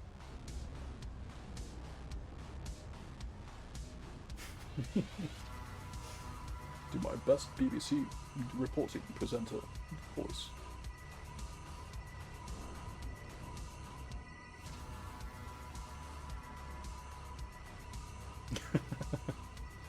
Yeah, but that's cool because that's Foley, you know. That's like a legit profession now. What would have previously been us just hitting stuff or you just hitting things into a mic, right, is now literally a profession unto itself, which I find hilarious. I mean, it was always before because they used it on like BBC radio productions and things like that. Yeah.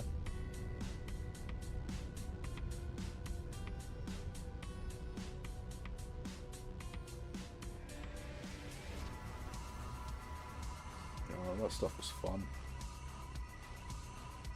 It was the whole reason I got my both my tape recorder and my dictaphone, because I would go out into Bristol and just record weird noises while I was walking around, or like if I'm walking back from college, or if I was walking back from work or whatever it is, I would have my it wasn't college, it would be work, so I got my dictaphone. Well, I was still living on the boat, but yeah, I would just go and record something, basically. And then you'd mess around with the sample in Ableton, make it into something, like a bass or something like that. You made an entire drum track out of paper tearing as well. Yeah, I could totally see you doing that, yeah. Yeah. Is that in between you drinking entire kegs of mead that we attempted to make and failed miserably? I remember that party. That specific one,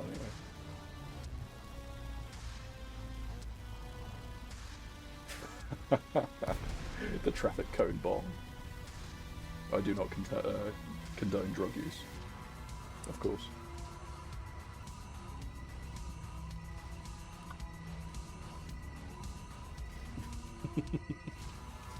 I miss those days. I do generally miss those days.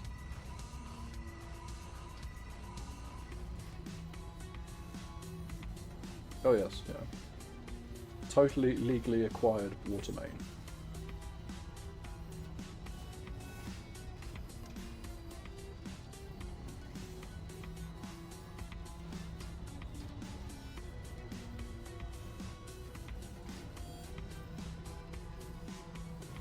Apparently he's got a party or something coming up, hasn't he?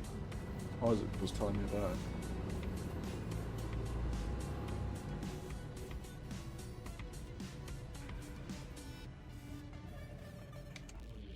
Oh well, that was an absolute failure. I'm not going along for oh, it's Helen's birthday, right, yeah. I'm not going along for 2 minutes to try and Frameshift drive charging. do this. We'll go up and back down again. Oh, time to break out the banhammer.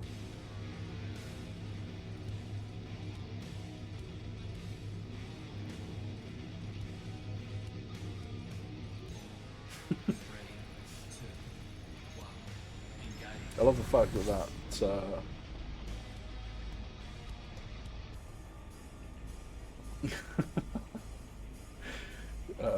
that one didn't get picked up by the auto mod, which is interesting.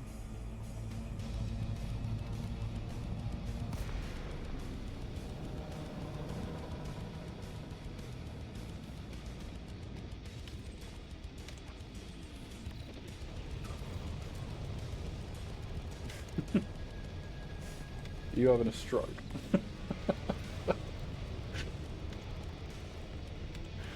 Oh. Maybe if I, you are auto mod exempt because you are a mod.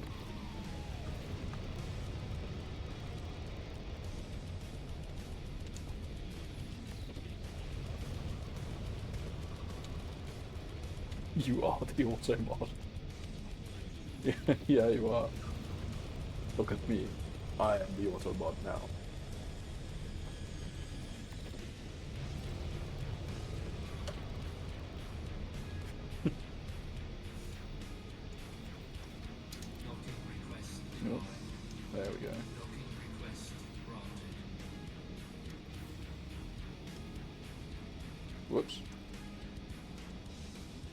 just realised that that is not the button I need.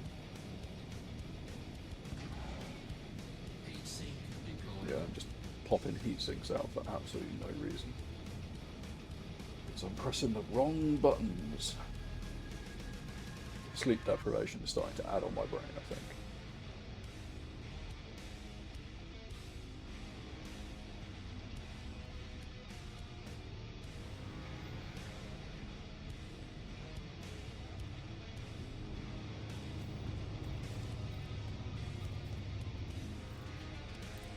Whoops, don't cancel. I don't even know what I'm doing. I've already requested docking, I don't need to request it again. Landing gear deployed.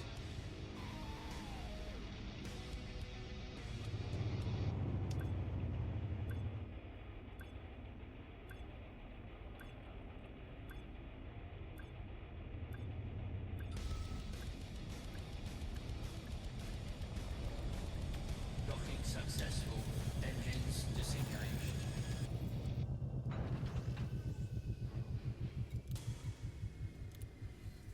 Incoming message. Got 2,772 steel to go. Oh, Ship released. Engines engaged. come on. Why are you not?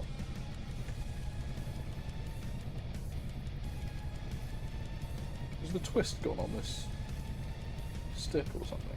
Landing gear retracted. No. I wonder what the hell happened there. It's just another one of these weird things, like this stick is on its way out or something.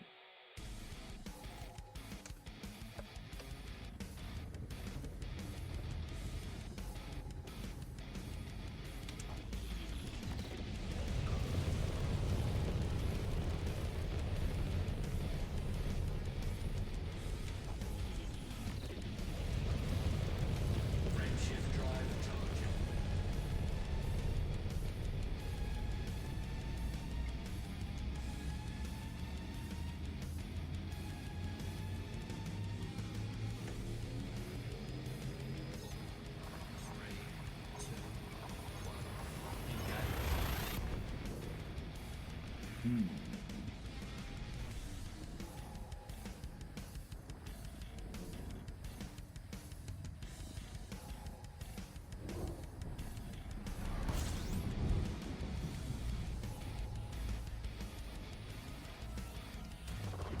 Fuel scoping.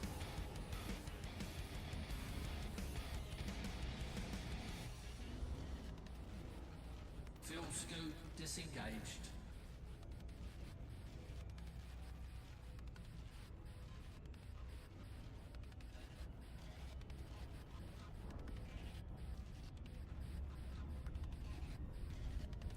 Oh yeah, might help if I actually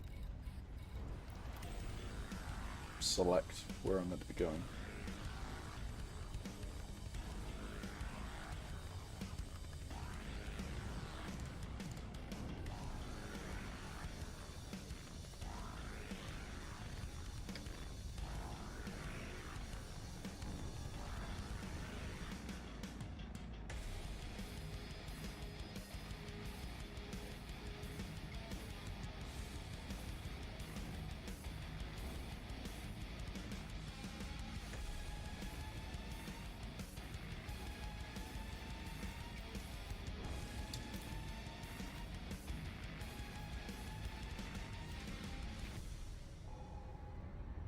Okay.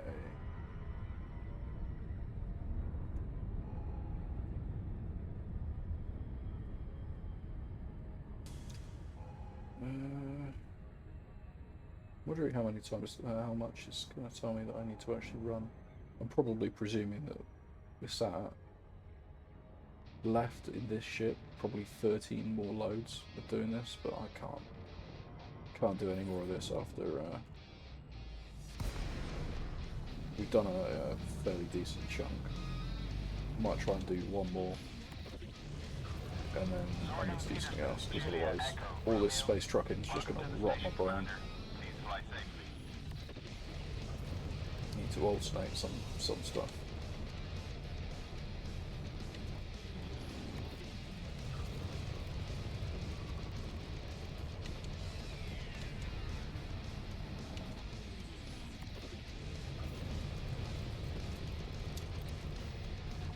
Request approved. Please head directly for Bay 25.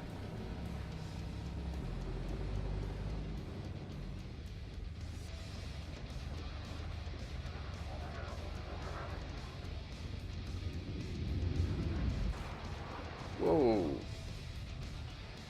What the hell, bro? Attention. Maintain nominal separation distance within this area. I love the fact that it's reckless flying for me, but he crashed into my back half, so any like space insurance investigators gonna surely rule in my favour because he crashed into me.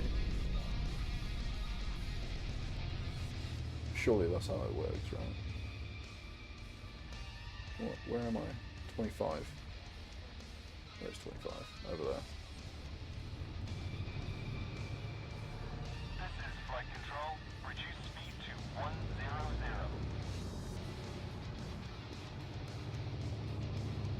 Landing gear deployed.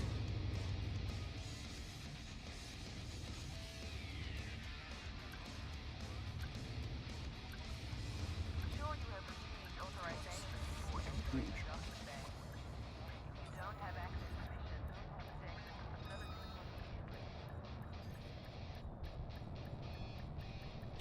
There we go. Lovely.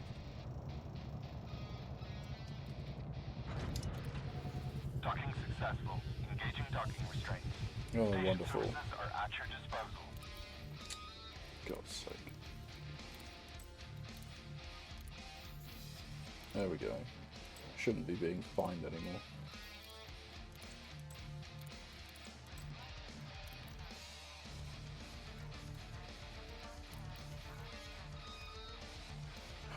Okay, let's switch out the ship. Let's do...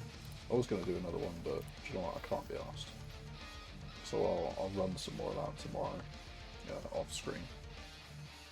Because I fancy doing something a little more fun, let's be honest.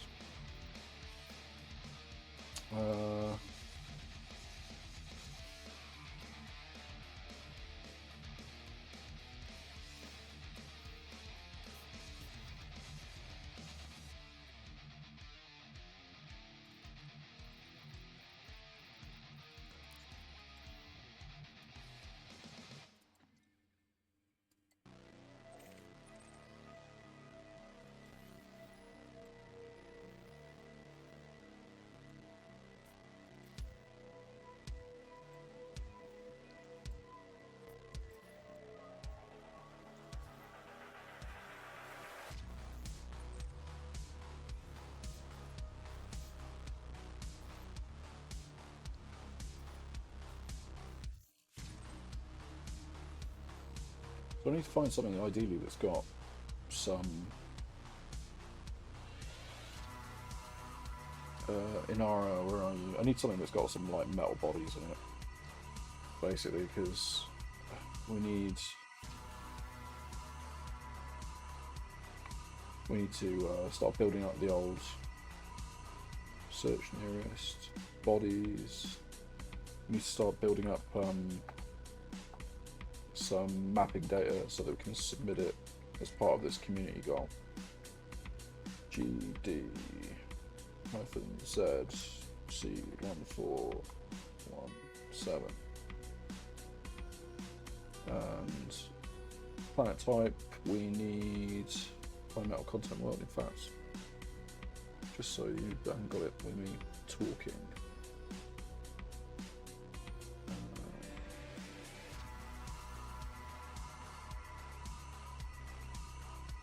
There we go.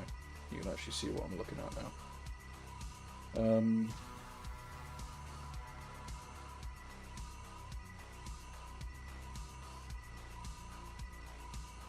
We don't really care about any of this. Power, none. Might increase our chances of maybe finding something that no one's been to before. And we want a system that's got Jesus. Isn't this where I am? Wow. Okay, so... Oh, I should have checked at home first. That's got literally this many high metal content wells. Let me just double check to make sure that...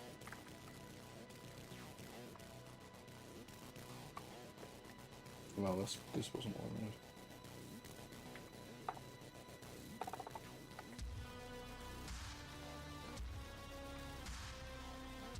It is definitely high metal content worlds that we need, I think.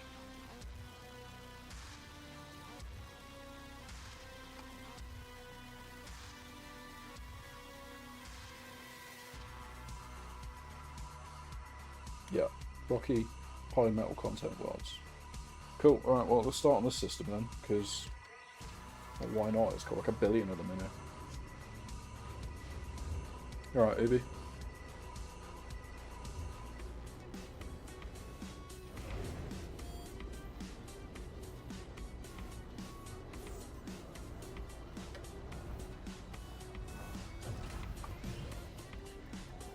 Landing restraints lifted. Moderate speed on exit. What? That cannot be correct.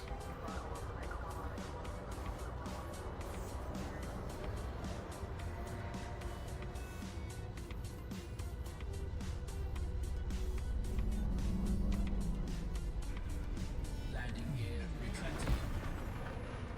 NASA have released something, a public speaking thing to say they've detected life on Mars. What? That cannot be right. Surely not.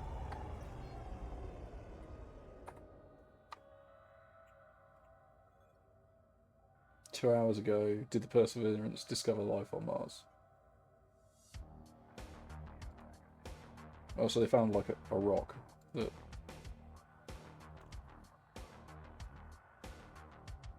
Potential past life on the red planet. Hmm.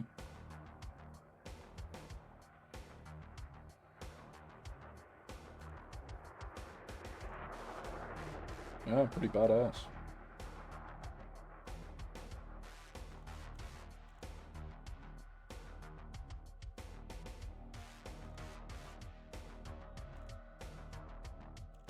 Oh yeah. Don't get me wrong, that's super exciting. Really exciting.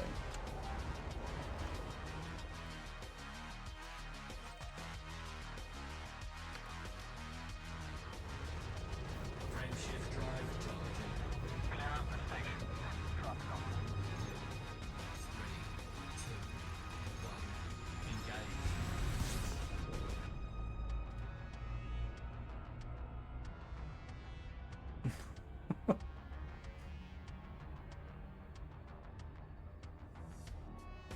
Big oof.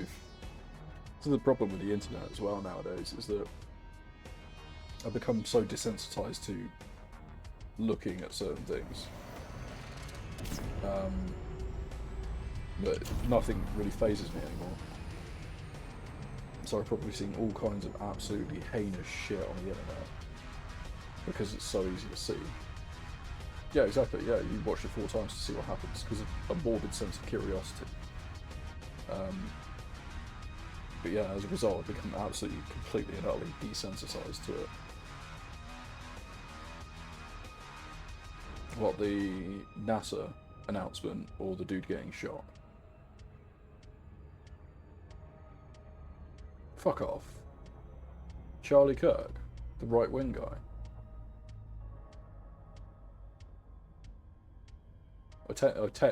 Technically, I've got a no politics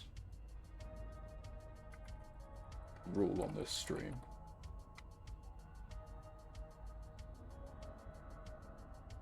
Holy shit.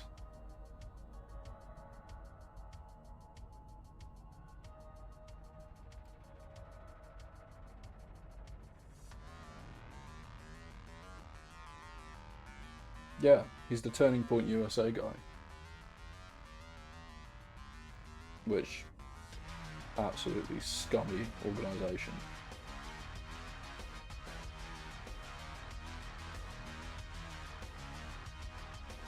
So who shot him?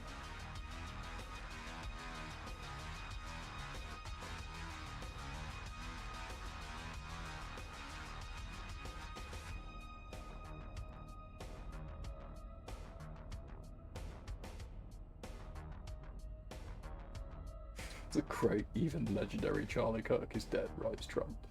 My god. Astounding. Such a wanker.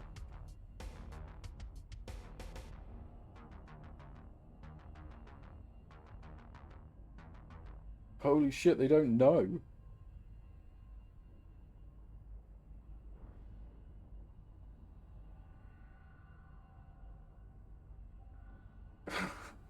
Jesus. He was shot by a guy, or shot by someone from an academic building 100 to 200 yards away.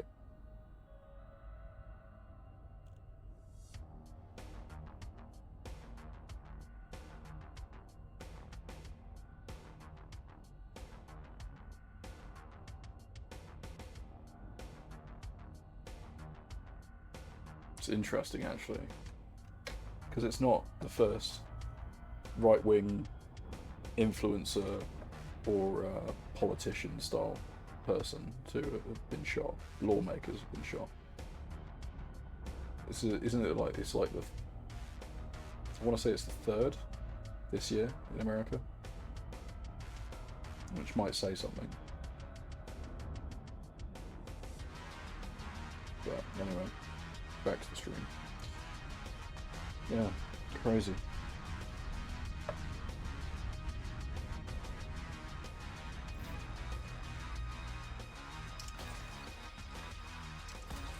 Right, let's get some mapping done.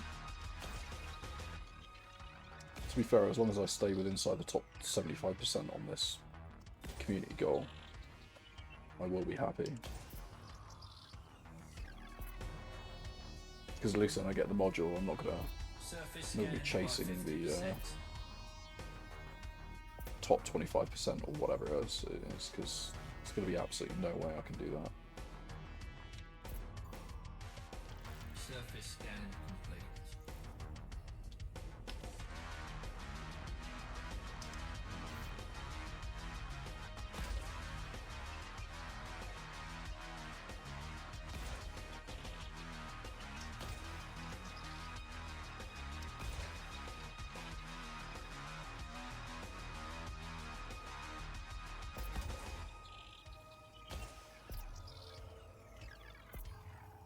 Surface scan by 50%.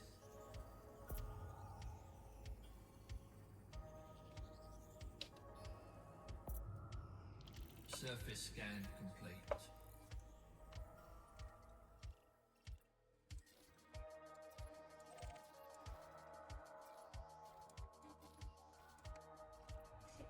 Yeah, to be fair, actually, I only put the no religion, no politics rule in to the rule box today, because the more I was watching other people stream and the more that random stuff came up, the more I was just like, do you know what, I can't be asked to deal with the debates, and I'm just here to play video games. You want to have certain views and whatever, I don't care, but just keep them to yourself.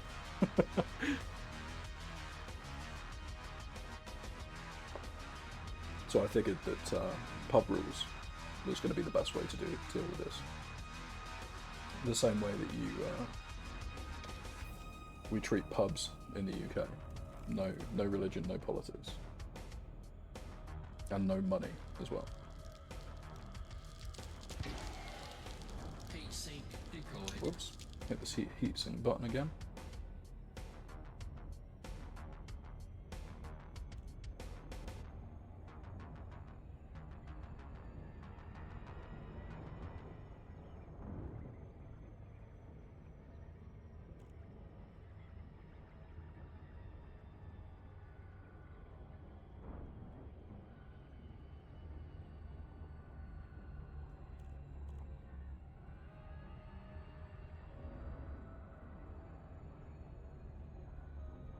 Okay. Do a quick scan on this guy as well. might try and get a little bit closer. Just because it does make it a little bit easier the closer we get. But you get too close and then all of a sudden it becomes hard again.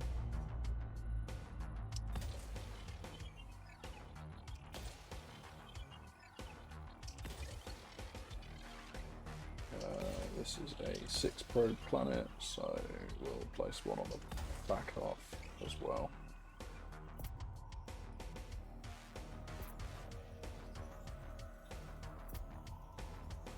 Surface scan by 50%.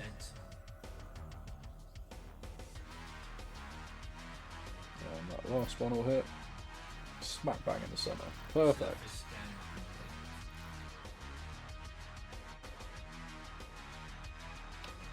Yeah, I did spend a little time trying to get this like stuff right, playlist wise. I could do with some more though.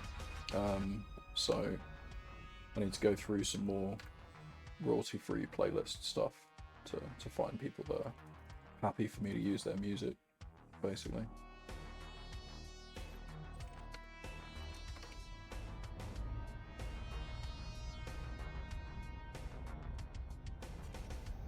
But this is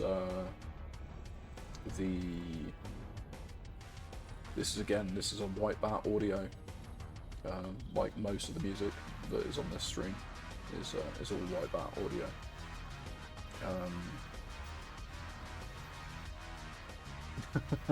And the compilation he's put together is the industrial synth metal mix, and it's Come With Me If You Want to Live. So just look for the one that's got a Terminator-esque photo on it. But it's really good. Pretty much everything that this guy does is just fantastic.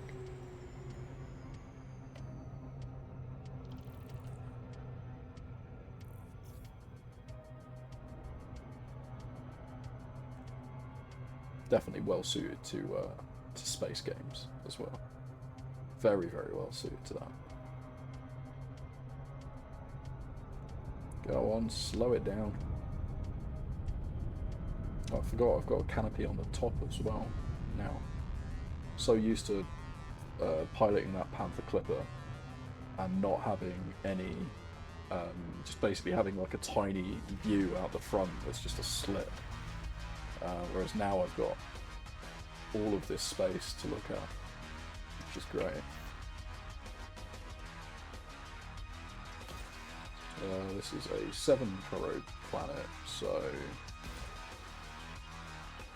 I need one on each end,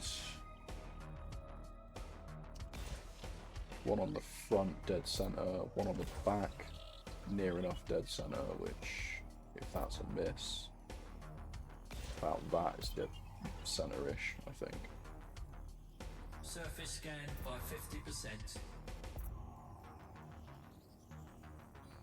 Nice.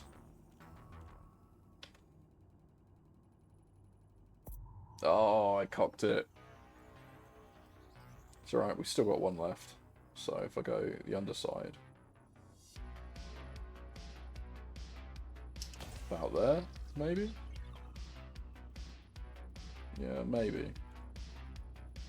Maybe that might be center. You'll probably be alright.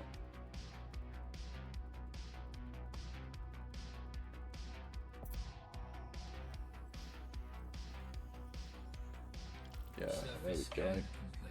Lovely. Oh, right, let's get out of this before I go there. Cool.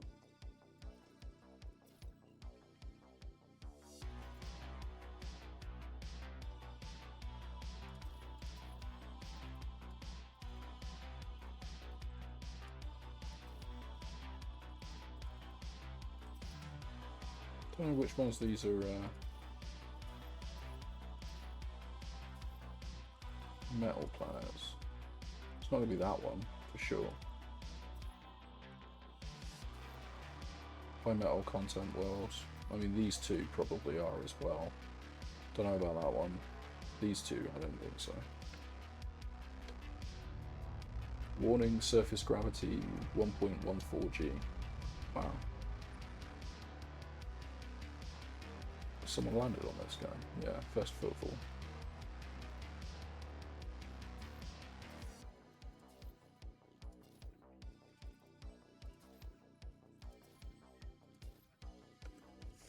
Hmm.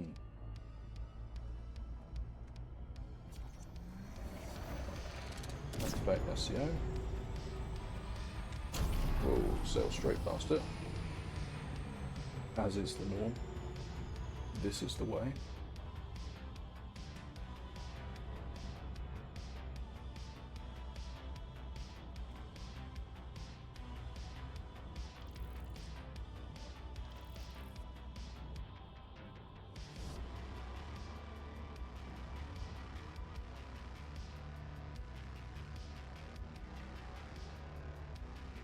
Still need to get around to playing the new No Man's Sky expedition as well.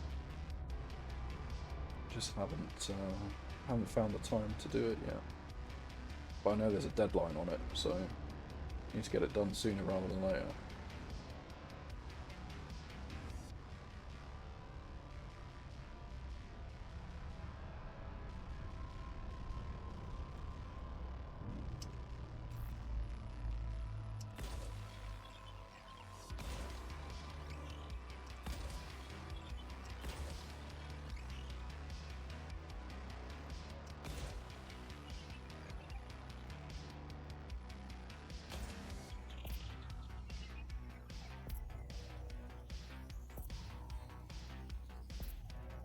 Surface scan by 50%.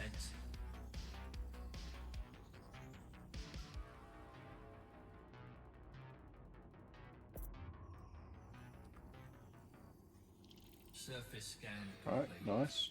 That's that done. Probably hit the same one from here as well. A little further, little out of range for that. There we go. What? Oh, there we go.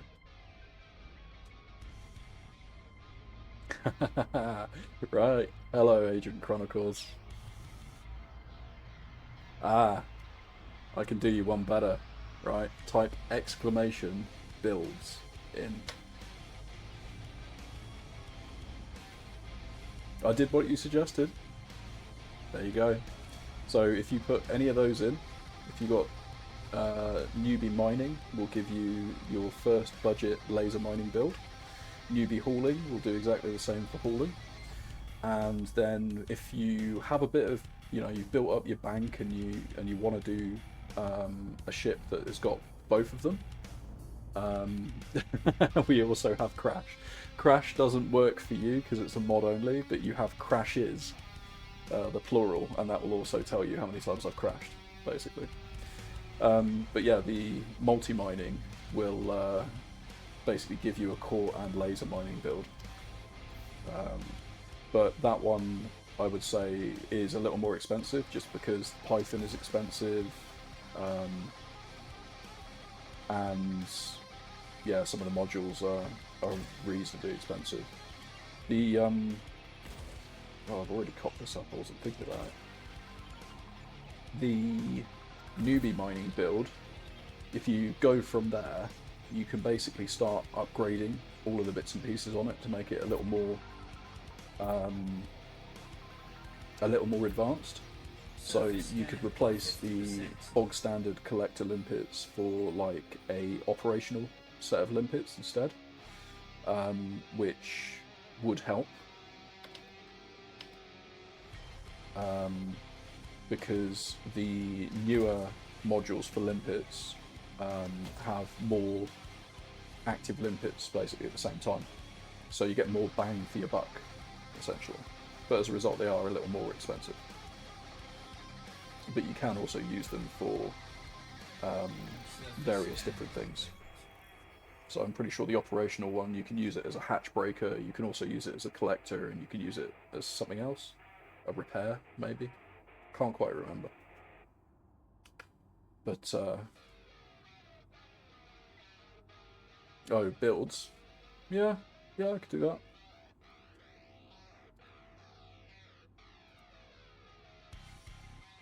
Oh, that's weird. Twitch won't let me,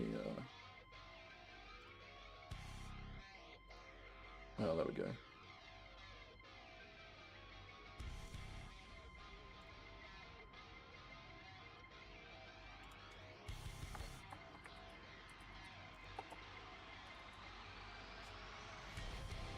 There you go. But yeah, I mean, if you ever want to know any of the, I've just stuck it at the end of the title for you.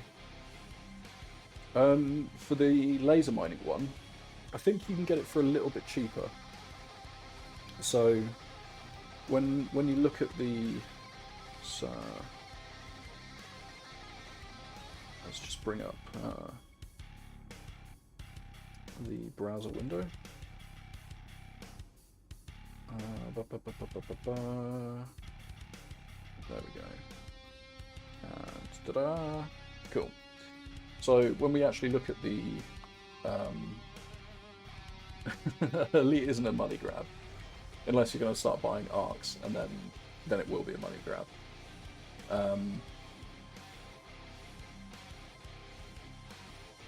So yeah, basically, little bits and pieces on here. You don't have to go for the most expensive stuff. You can leave your life support at what it is to begin with.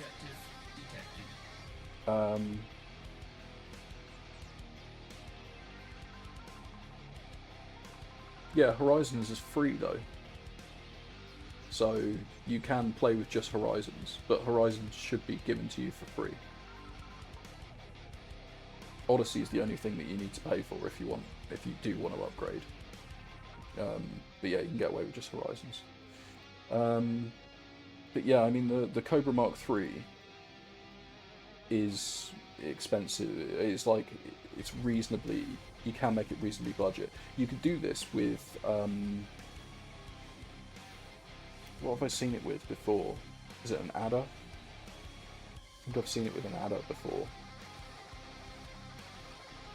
But in all honesty, the Cobra Mark III kind of like ekes it out a little bit more. You get more for your money, as it were. All of the power plants, the thrusters, the frameshift drive, all of this stuff, you could probably get away with leaving it at E. The only reason that you would make it 4D, 3D, etc. is to, and I mean to be fair, keeping your sensors even. The only reason you upgrade it to D is because oh yeah, definitely. Builds do help though. If you need some direction, it's a good way to start, and then you kind of just mess around from there. But yeah, the only reason you make these D is because D is the lightest module type. So at that point, you're then maximizing your max unladen and laden jump ranges, so that you can then go further with your ship to reach further asteroid and mining type jobbies.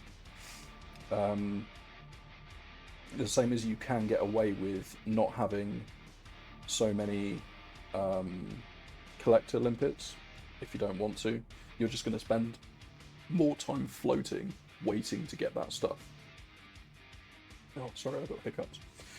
But yeah, all in all, you can basically make it as cheap as you want, and there's no engineering on it at all. So there is that to look at as well.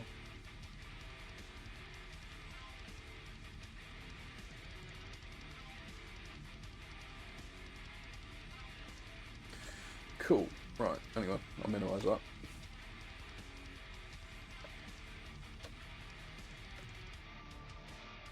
So in that build, there is 2 collector limpet modules, basically. Yeah,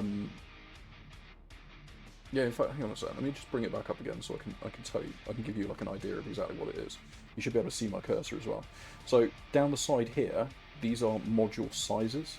So this is a size 4 slot, a size 2 slot, and you get 3 of those, and a size 1 slot, and you get 3 of those. However, the bottom slot, you can only ever really put in approach modules into it. So that is a bit of a moot point, really. But certain modules can only go in certain slots, as you probably encountered before. This build has 2 modules that collect limpets, and that means that you're. Let me just double check what it is.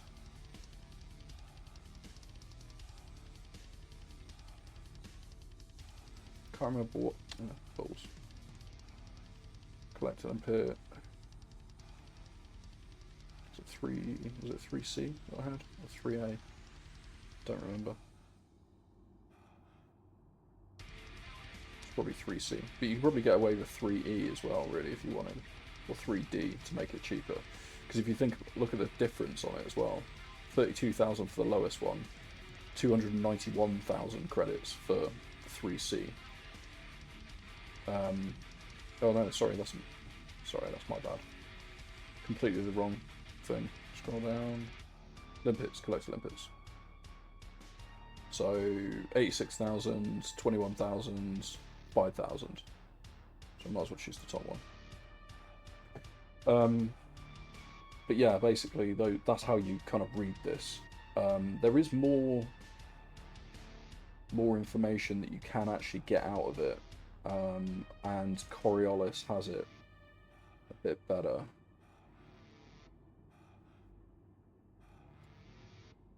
But yeah, I mean, if you dropped all of this down, let's just have a quick look. If you weren't going for jump range and you wanted to make everything as cheap as possible, we're currently down to 816,000 with just the core modules dropped. If we were going to lose some functionality and keep the fuel tank. Oh, sorry, that wasn't meant to be a fuel tank, that was meant to be a fuel scoop.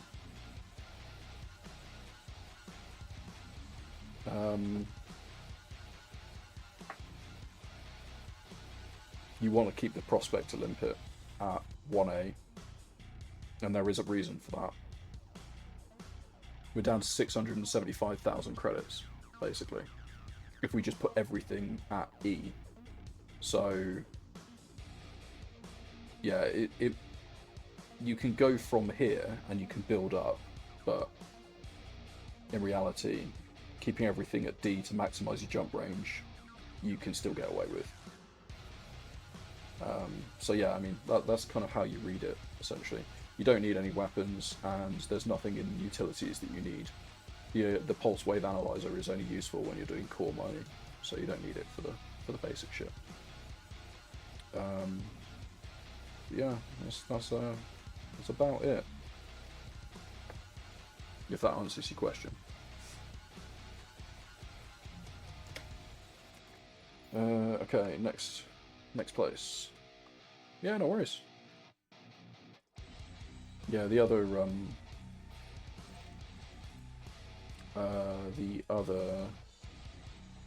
Python build is significantly more money, 71,000. But depending on how much you mine and what you're doing, this is very, very good at doing what it needs to do, and you do have a decent chunk of cargo space and also the ability to do both core and laser mining, but it's just how much money you've got and what you've got to play with, essentially. So yeah, if you're just dipping your toe in the water, it's not a bad thing to go into the Cobra and start from there.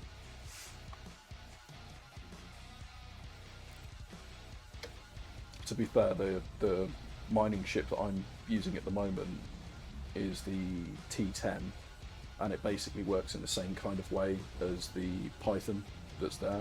It's just bigger, more expensive, and has more cargo hold. But ultimately, the Python can do exactly the same as what I'm doing with it. It's just got less cargo hold, really. And that's not necessarily a bad thing. If you can pilot a ship faster through an asteroid field and mine and fill up your cargo hold faster than I can, because it takes me longer to get to certain asteroids or whatever, and you know, find what I need to find, and so on and so forth. If you can do that faster than I can because your ship is faster, then you're making more money per minute than I am, and therefore having a larger, slower ship is actually a detriment, not a benefit. I'm just lazy and I can't be asked to jump around too often, so that's the reason I do it. And the T10 looks badass, so there's some style points in there as well, you know.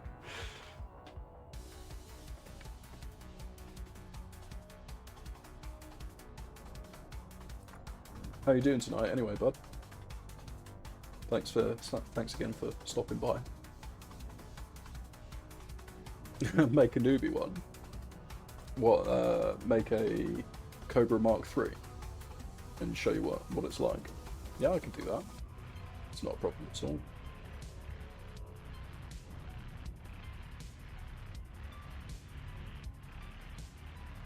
I might be able to get away with it. I might be able to build one here actually. It depends on what the available modules are like on the market.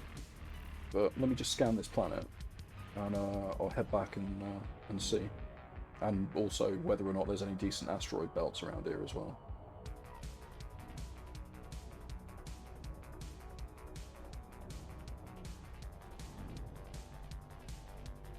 So,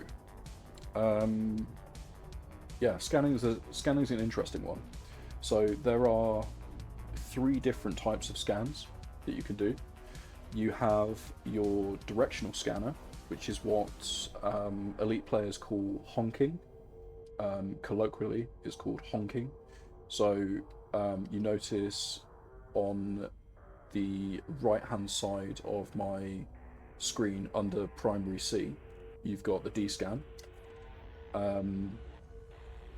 Every ship, to my knowledge, has this just fitted by default.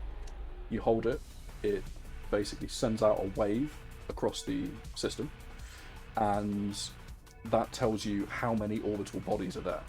So when you go into your map here, it should in theory show you this. Oh no, it won't actually. It won't until you do the next scan, I think, which is the FSS scan. So this basically tells you you have X number of orbital bodies. So in this case, maybe 30, whatever it came up with before. The next scan is something called the full spectrum scan. So this is called a FSS scan, and there's a key that you can hit to do this, which basically presents this screen here. The bar at the bottom of the screen, the filtered spectral analysis bit, you move your cursor up and down this bar, and each of these are different types of contacts, basically. So if you imagine different planet types, signal sources, carriers, they each have their own little space on this bar. So this bottom one is signal sources. So you can generally, 90% of the time, completely ignore it because it doesn't help you discover systems. You've got the body section in the top right that basically tells you how many planets are currently unscanned. So starting from, I think here, I want to say here, because, yeah, I want to say where that number 4 is, that's where the planets start, and then everything to the right of that will be various types of planets. I think that's the case. Let me just double check by checking.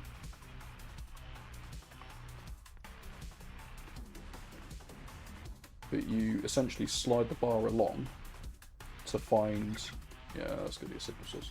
You slide the bar along, basically waiting, and move your, for me it's the mouse cursor.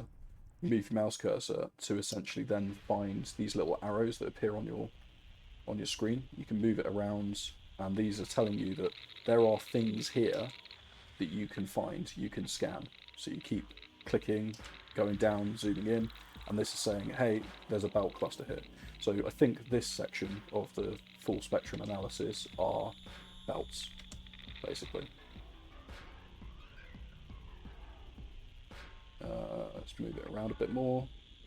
This will be a planet, I think. Could be. Yeah, that's a planet. So, what type of planet are they again? This section of the bar is high metal content worlds, basically. So this is how you discover systems. So if you're the first one into a system, this is how people basically discover these planets. Short of back in the olden days, it was just a case of flying up to every single planet to get it to register. And you had to work out everything via parallax, which is... we won't even talk about that. So yeah, this is full spectrum scanning. And then the last type of scan is something called a surface scan. And that is essentially what you're watching me do here. So once we know how many bodies they are, so your D scan, where they are, which is your full spectrum scan, you want to know what's on that planet, and that's your surface scan. Surface scan is a module, so you'll actually equip it as a module, and it's usually in the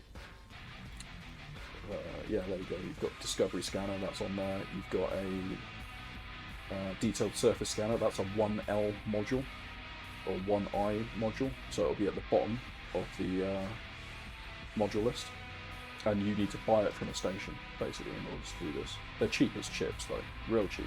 You fly up to a planet, within a certain distance you'll see that surface scan becomes available, and then from there you basically have this arm as you're moving around. The circle in the center marks the center of the planet. The line extends basically to say along this line you can fire a probe. The bit in the middle indicates the edge of the circle, right? So anything before this before that line is going to land on the planet face facing me currently. Anything after that line is going to arc round the back of the planet and land on the back side. On the right hand side you have an efficiency target. It says if I do this in 7 probes I'm going to get an efficiency bonus. Most people don't really care about that. You'll just fire a billion probes at this thing and don't really give a toss on the thing. I'll try and do it in less than 7 probes, but there's no guarantee I will. The best way that I tend to do this is to find each of the lines. I'll do it in like a cross shape, so I'll launch one either side, one on the top like this, one on the bottom, and if the efficiency target's 4, that should be enough to cover the planet. The larger the efficiency target, the larger the planet, because your probes only reach a certain distance. Because it's 7, I'm going to launch one as close to dead center as I can on the front, and then you've got a button for viewing the back half of the planet, which you can see at the bottom right. It says planet side back view now currently. If I hit it again, it's planet side front view. So in a second you'll see the one that I've just launched at the front cover. Brilliant. Alright, that covers everything on my front side. Hit the button for the back. I've still got a large box left, so I basically find where it says miss, bring it down, and then halfway past that line should in theory be the center of the planet. The closer you are to the planet, the easier this is because the line is bigger, so therefore you've got more accuracy at aiming. But in this instance we're just going to freestyle it, and if we miss, and we're just going to launch more probes, so it's not too much of a problem. But let's see, where did you land? Just shy of the center, and that gives me 100% and my efficiency target. So that's how you do surface scanning. Really it's just practice. You will do the first couple and you'll cock them up like I do all the time, and then all of a sudden it'll click and then you'll just be nailing it every single time. The one that I still have problems with every single time are planets with rings. So that once you scan the surface of that planet, that is data that you can sell, right? So I might even be able to show you here. Whoops. Oh crap. Turn the boost off. There we go. Supercharged. So that's data that you can sell. Synthesis, encoded materials. Don't know if you can actually see data. No, you can't, not really. But this is data that's basically stored in your ship. And it doesn't, there's no max limit of what you can record via your scanners and the discoveries that you made. And it will move from ship to ship with you. What happens when you want to make use of this stuff is you go to a station and you click on something called Universal Cartographics. And that's a box on the station. There's, in fact, I'm going to go back and make a Cobra anyway. So I might as well show you the icon. The only issue is that I can't sell anything at the moment because I know that the Universal Cartographics on this station here is currently unavailable. So you can't sell anything there. But you'll go there and you'll sell data. Now, you can only sell data at a station that originates, whose origin is more than 20 light years away from the system. So for example, I scan this area here. I need to then travel 20 light years away to a different system to sell that data. So in reality, if you're traveling around and you're transporting materials or you're going somewhere, every new system you go into, you should hold your D-scan and honk the system, basically. Because even that is going to give you a minute amount of credits, but it all builds up, you know? If you don't go and visit a Universal Cartographics. So, technically, I'm not 100% sure if the further out into the black you go, the more money you get, but what you do end up getting is, if you discover something for the first time, I think it's like a 5-time bonus, 5 times the amount of money you get from it than anyone else that goes and scans it afterwards. So instead of, say, 1 mil for scanning this thing, you'll get 5 mil out of it. And it's the same with exobiology data as well, which is where the real money is. Exobiology is where the real money is. And I think Earth-like worlds, if you find Earth-like worlds and submit those are serious money. Especially if you surface scan. Well, like you have to surface scan them, really, for it. But yeah, the going out into the black means you are more likely to find something that no one else has ever discovered before. So as a result, by extension, you will get more money if you're the first person to then go back and submit that data. So yeah, I guess the further away you get, the more money you get. But I don't actually know if that's technically true, as in the planets are worth more when you get out there, or if it's just the first time bonus gives you more, you know. I'm not much of an explorer. There are people that do exploration all the time on Twitch as well, who are far more knowledgeable than me about this kind of thing. So that might be a question for them, but I can make a note of that and go away and see what I can find about it, you know. Thank you for choosing our station, Commander. We hope you find There is no greater feeling, though, than discovering something for the first time, and then you get the prompt, especially on exobiology, you get a prompt saying, congratulations, you've discovered this new thing that no one else has ever discovered before. And you're like, oh, that's cool. That's really cool. You can actually check to see if you've got first time if you've discovered something for the first time. Basically, there's a section in your codex, I believe. Oh, hello. You want to let me in? Let me in!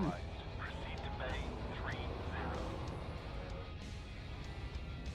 30. Ooh, sketchy.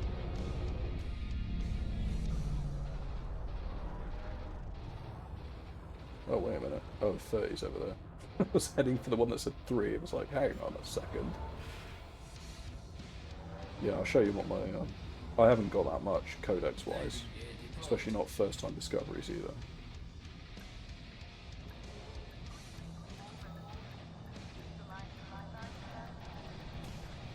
Cool.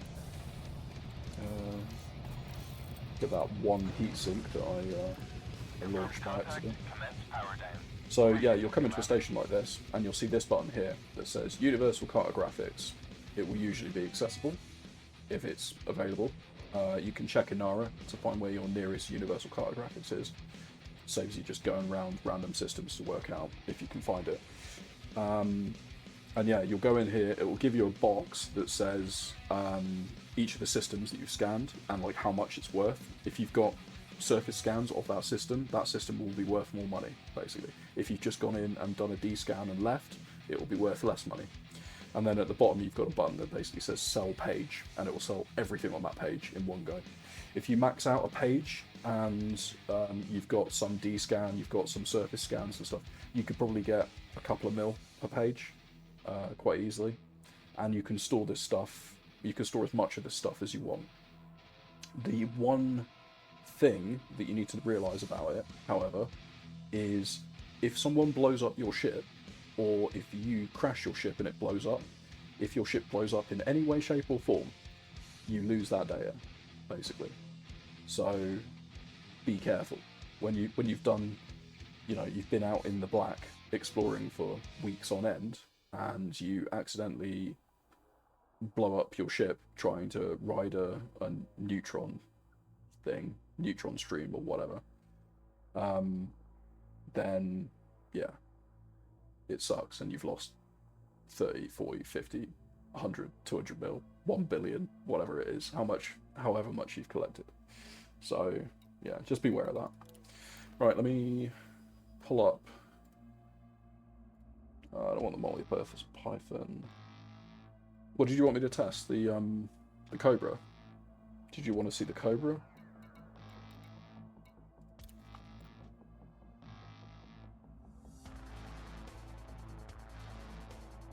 A build for the exploration ship? No, I haven't put one together yet. Oh yeah, there we go. There's a Cobra Mark III. So we'll grab one of those. Let's just hope we got all the modules we need for this. In theory, we should have, because they're all pretty easy. But when did they start shipping these ships with docking computers? Well, I mean, fair play if you use a docking computer. I've got nothing against it personally, but I don't like docking computers on my ships. So we're going to sell that. And the same Super Cruise assist. You need all the help you can get. Well, fair play.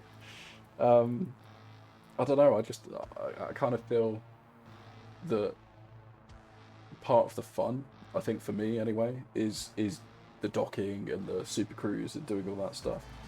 And it adds a level of risk as well. So if I cock up and crash into a star, A, it makes great content. B, Ubi's gonna call me an idiot, because, you know, that does happen quite often. And he gets to increase the crash counter by 1. And then C, it's just more fun for me. But I don't hold it against anyone that wants to use that stuff. I didn't crash yet. You're just adding things to the list that I haven't yet done. No, fair enough. How many credits have you actually got just now? Alright, okay, so let's store this. Slap in a 40 cargo rack if you got one. Yes, you have. Okay. We want a...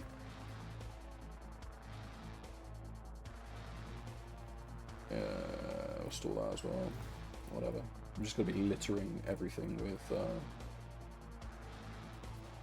there's only a 4C here. Sorry, 3C, so that's fine. We'll use that. It's not a problem. You can see the max number of limpets available is 2. So you, on this module, when you deploy your collector limpets, you only get 2 limpets out, which is not too much of an issue. 4D shield module, but again, if we need to, we can just leave it at the E level. So this increases our jump range by a little bit, but if you're gonna, and increases the draw as well. But to be fair, let's try and make it as cheap as possible.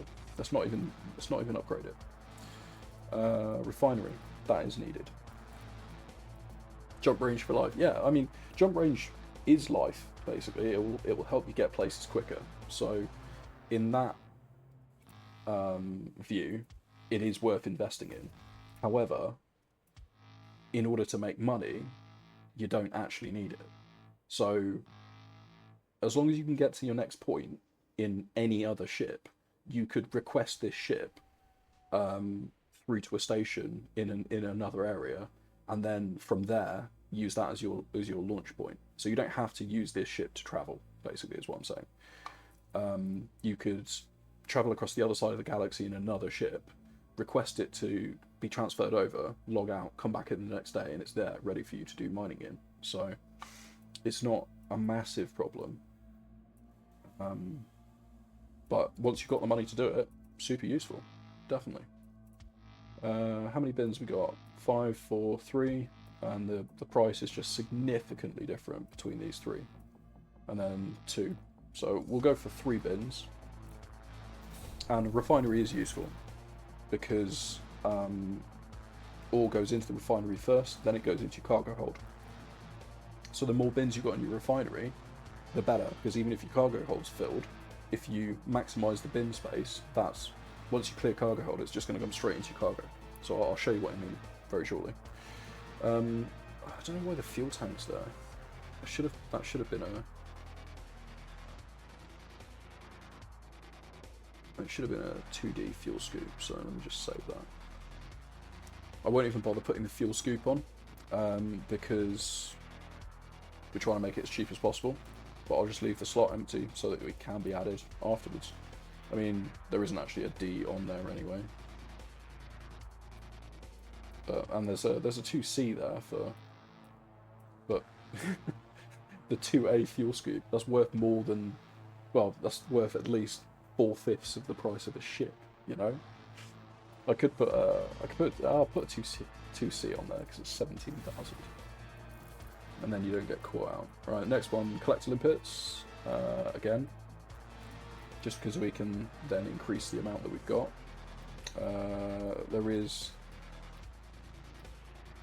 There's a range difference there, but you're going to be close up to the rock anyway, so we'll just use the cheapest one. That is the cheapest one, isn't it? Yeah. Otherwise, you go for the 2A because you get the maximum amount of range out of it. This is the important one. So, prospector limpets. There is... Bollocks, there isn't a 1A here. That is a problem.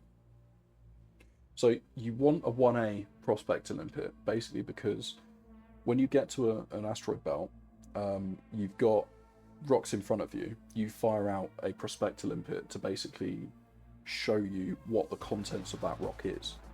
Now, these various ones, B, C, D, E, they all have like, and it's not on here, annoyingly, as a stat, but these all have a level of accuracy,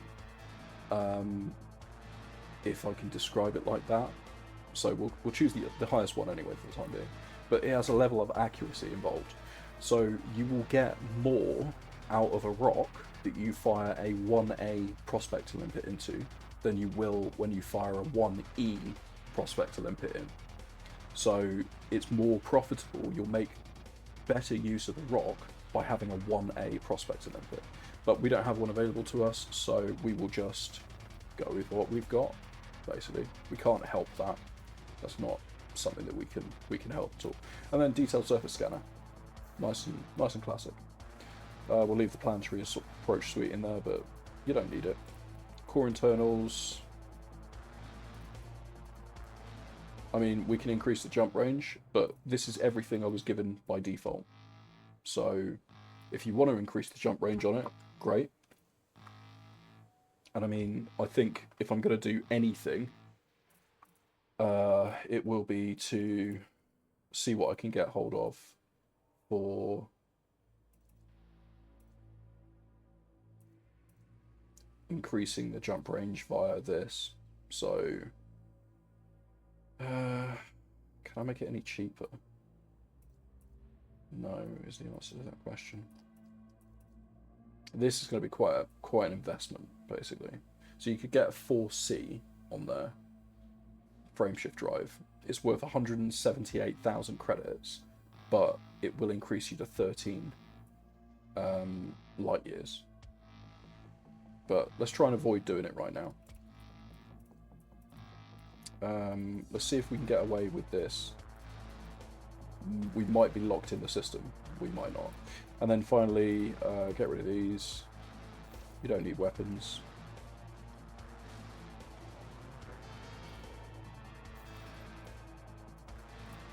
You talking about, sorry, voice cracking there. You talking about a 4A slot FSD? I mean, I could, yeah. The fact is that we're trying to make it as cheap as possible, and if you get the SEO, the prospector. No, not in here. No, I'm pretty sure in optional, the only prospector available is a level 1 slot, I think. Oh no, I could get a newer one. I could get a higher one. Yeah, you are right. I'll just try and make it as cheap as possible. The fact is that I guess you're weighing up the cost of, on this you can have 2 max limpets. You go down to the 1A, even though there isn't. Can I get a 1A on here? A C1A? No. You can only have like 1. Yeah, also you are giving up space as well. And on my larger mining ship, I could have 2 prospectors active at one time, but you can only mine 1 rock at one time, if you think about it. So 2 is a nice number to have if you could have it, because you fire 1 and then you aim somewhere else and you fire another one, and the first one hits and you go, I don't really care about that one. Yeah, well, in Eve you're shooting 4 rocks at a time, yeah. The first limpet hits, you go, I don't really care about the context of that rock. The second limpet hits, or is on the way to being hit, while you're lining up to replace the first one. So having 2 is actually quite nice, because you can kind of continuously search for new rocks, and have like 2 limpets out all the times. But having more than that, you can only, if you find, multiple rocks, you can only mine 1 rock at a time. So unless you've got friends, which can be the case, you have someone that's prospecting and then someone that's mining separately. Oh yeah, you can run out of limpets. Yeah, 100%. Sorry, let's go back. I'll show you how to buy limpets now. Utility mounts, that's what we were doing. Mining laser.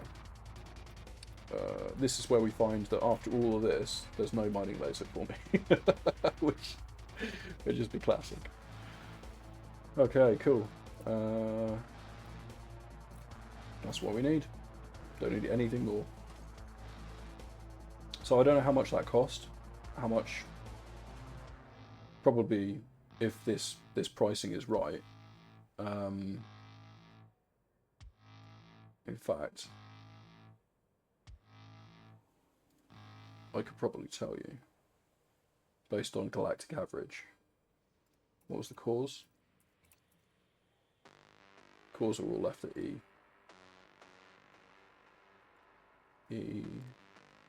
E, that's E, that's E, that's E, right? Yeah, and then the things at C. So that's saying, on average, 741,000 credits. I mean, you can, if you want. This is a nice balance between the amount that you mine versus the amount that you hold. And again, just trying to make it as cheap as possible. You could take this template and you can upgrade it as much. Oh, catch you in a bit, Ubi. See you later, buddy. Thanks for stopping by. Yeah, you can take this blueprint and you can upgrade it as much as you want, basically. So if you want to stick extra mining lasers on it, feel free, there's nothing stopping you doing so. Personally, I'm not 100% sure whether or not it's worth it, because the amount that you can collect and hold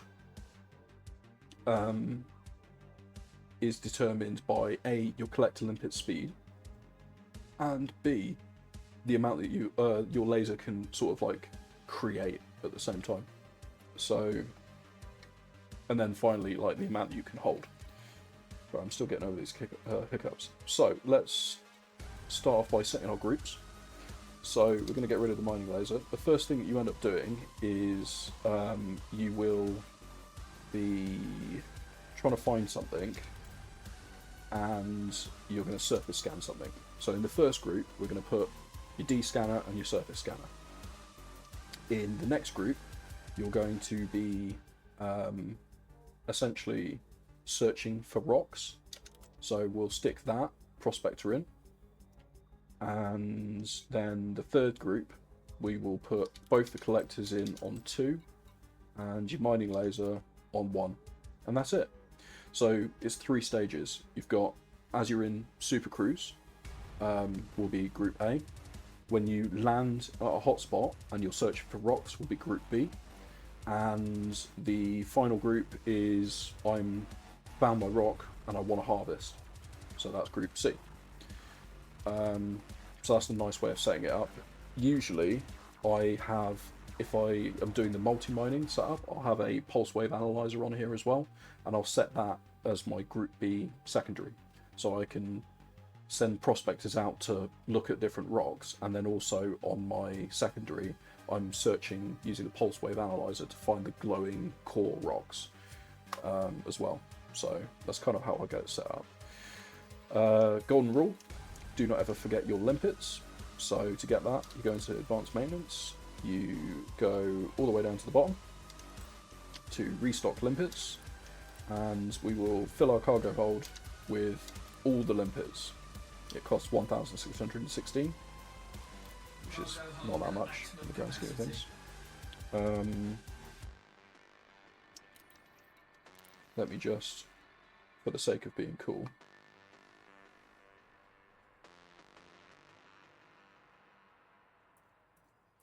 Leo's already selected.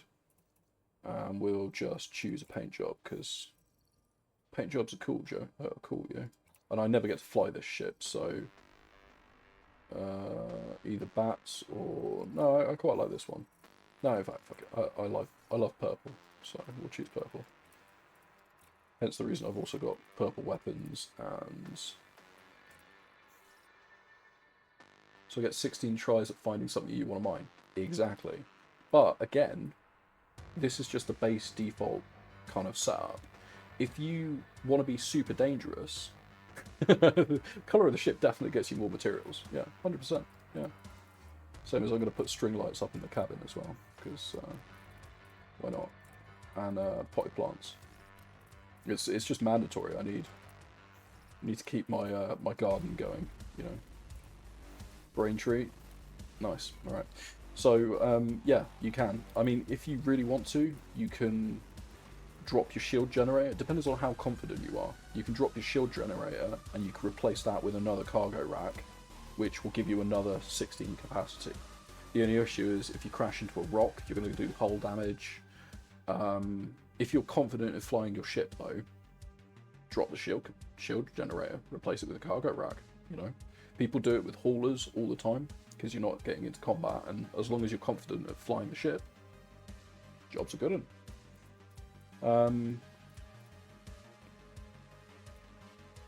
Yeah, otherwise you could maybe eke out a little bit more by dropping the level 1 collector limpet or dropping the fuel scoop. You could, if you're confident you can refuel at a station, drop your fuel scoop, replace that with another cargo hold. But anyway, right, we've got our collector limpets, we're ready to go. Let's go and find a... What is this? It's a rocky ring.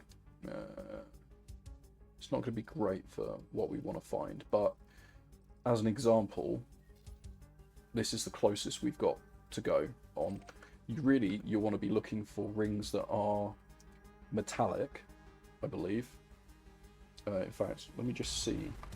On Inara, I'll show you how we can do it on Inara as well, because that is a good way of doing this. Whoops, sorry. Making boopy noises. Browser. Nearest celestial bodies. Brilliant. There we go. So I'm going to bring that up. Cool. So you've got a couple of ways of doing this. You can, I think it's called ED Miner. Is it ED Miner? Hotspots.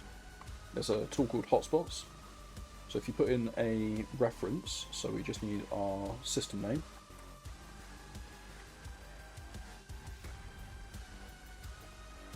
G D Z C1417. We want to choose our mineral, so platinum. Minimum number of hotspots, 1. So I'm just going to copy this as well. And this is going to tell us that the nearest distance one that we could go to, it's got 2 hotspots on, it's a metallic ring, it exists on planet 8A. And it's a ring. I think actually that's planet 8 and it's a ring and it's the first ring. If it says B ring,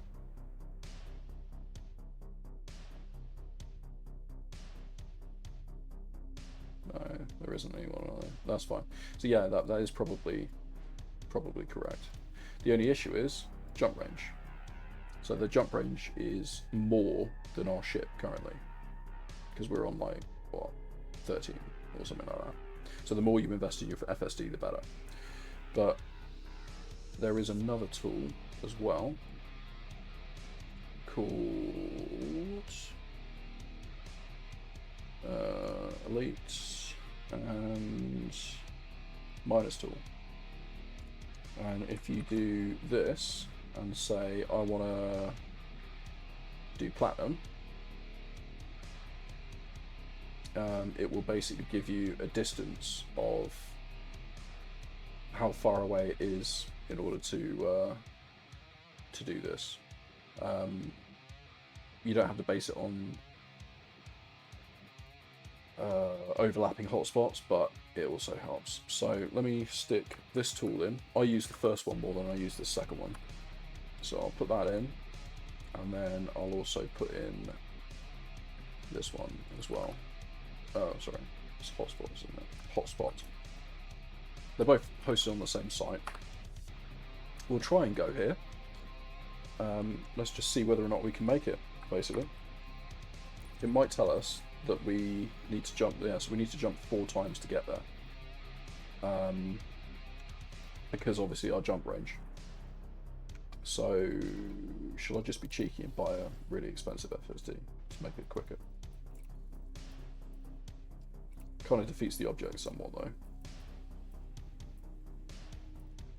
But we can do it in like one go as a result. Or near enough, one go. No. Do you know what, I will. Just purely because this doesn't affect your ability to mine, it just affects your ability to get there quicker. So,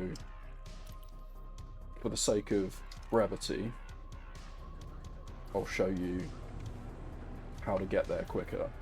Sorry, I'll show you how to mine, but getting there is... Yeah, we're going to go from 4 to 2 now. So don't hold that against me, because I just spent money on an expensive FSD. Okay, let me just... basically, the second tool is pretty much exactly the same. It just doesn't work on hotspots. It just says there is platinum here. Like, this is a world where platinum exists, basically. So if you give me a second... Just getting away from this. Sorry, I didn't realise I even left that browser window up as well. Because on my screen it's not there. It's behind my game. Okay, so this tool here. So basically this is essentially saying there is stuff here that you can mine and sell. So it basically gives you the closest sell place, the place to mine and its location inside the system, the price of what you're going to get for mining that. That was its last refreshed price, and how far it is away from the system that you've currently placed. If this is empty, it's going to assume you're a sol, basically. That's all there is to it, really. Where to mine it, where to sell it. It's basically like a more advanced version of this here. Personally, I just use this because it's, yeah. Okay, right, what's a hotspot? That's a very good question. So we're going to jump over, and I'll demo to you exactly what a hotspot is, basically. They're essentially concentrated areas of minerals, and you'll find them using the surface scanner that you now know how to use. So let's do that.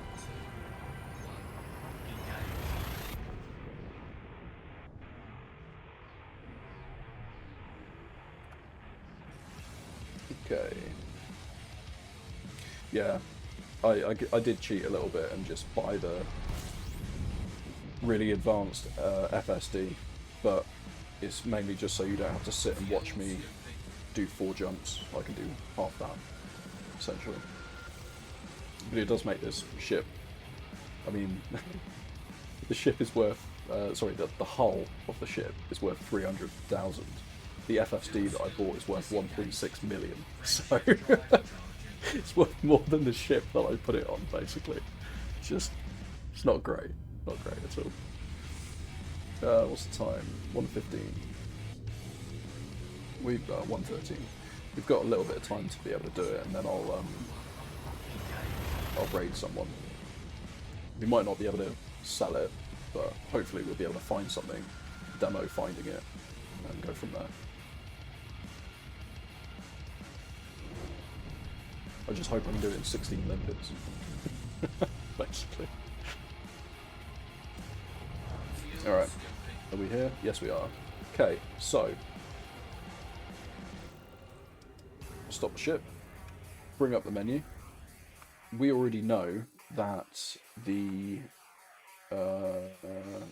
it says 8A ring. Okay, let me just demo this here. So it says 8A ring. So that's planet 8. So you basically count, ignoring the belt, you count along 8, basically. And then it's A ring. So hang on, so minimize that, there we go. 1, 2, 3, 4, 5, 6, 7, 8. That is 8. So we lock that one. This basically means you also don't need to FSS to work out what it is. If you know the layout of the system, you can get by with that. Also, this has SEO, so I'm going to make use of that.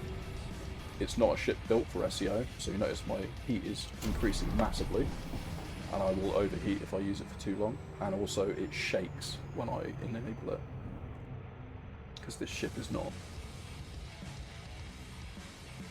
Can you tell me if you can tell you'll get to your destination without refueling? Yeah, so, okay. That's a good question. I'm sure there is a way of working that out. However, if you select a system, basically, so if we go all the way down to the bottom here, and we select this system, you see in the bottom right hand corner where it says fuel, next to where my, this side, next to where my head is, here, it says fuel, and along the bar that runs underneath it, it has a bit of blue on the end of it. That is the amount of fuel that you're going to consume when you make that jump, okay? So you can kind of tell roughly how much you've got left in the tank and how much you're going to consume when you make that jump.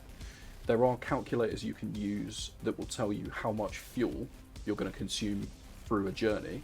I don't know whether or not you can tell it in-game, basically. Do you know about the stars that you can refuel on? Do you know how to tell which stars you can refuel on and which ones you can't?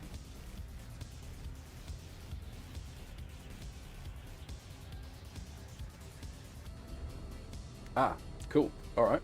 This is a great exercise as well. The acronym you use, I just know red is bad. Yeah, that's fair. The acronym you use to tell the class of star that you're gonna hit, or and whether or not you can scoop off of it, is KGB.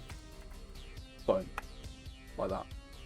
So if the star is one of those, K, G, B, F, O, A, or M, you can scoop off of it. Everything else you can't scoop off of, basically. And if we have a look in the... Come on. Oh, yeah, I'm not even clicked on the game, that's why. If you go in here, you can... For example, this one. So... Let me just... So that one won't tell us just yet until you hit the frame shift drive. So notice at the top left where it says, top right where it says info, it says preparing to jump, star class Y. So we can't scoop off of that one because it's a brown giant or whatever it is, whatever it said it was, brown dwarf, right? We can't scoop off of that. So what you can do is you can actually set in here route settings. No, it's not that one. You can set in here. Crap, I haven't done this in a while. The stars that you want to avoid. Where is it? Oh, it's this one here. So you go down to this icon here, map mode. You select this bottom one here, and then you can this is all stars basically.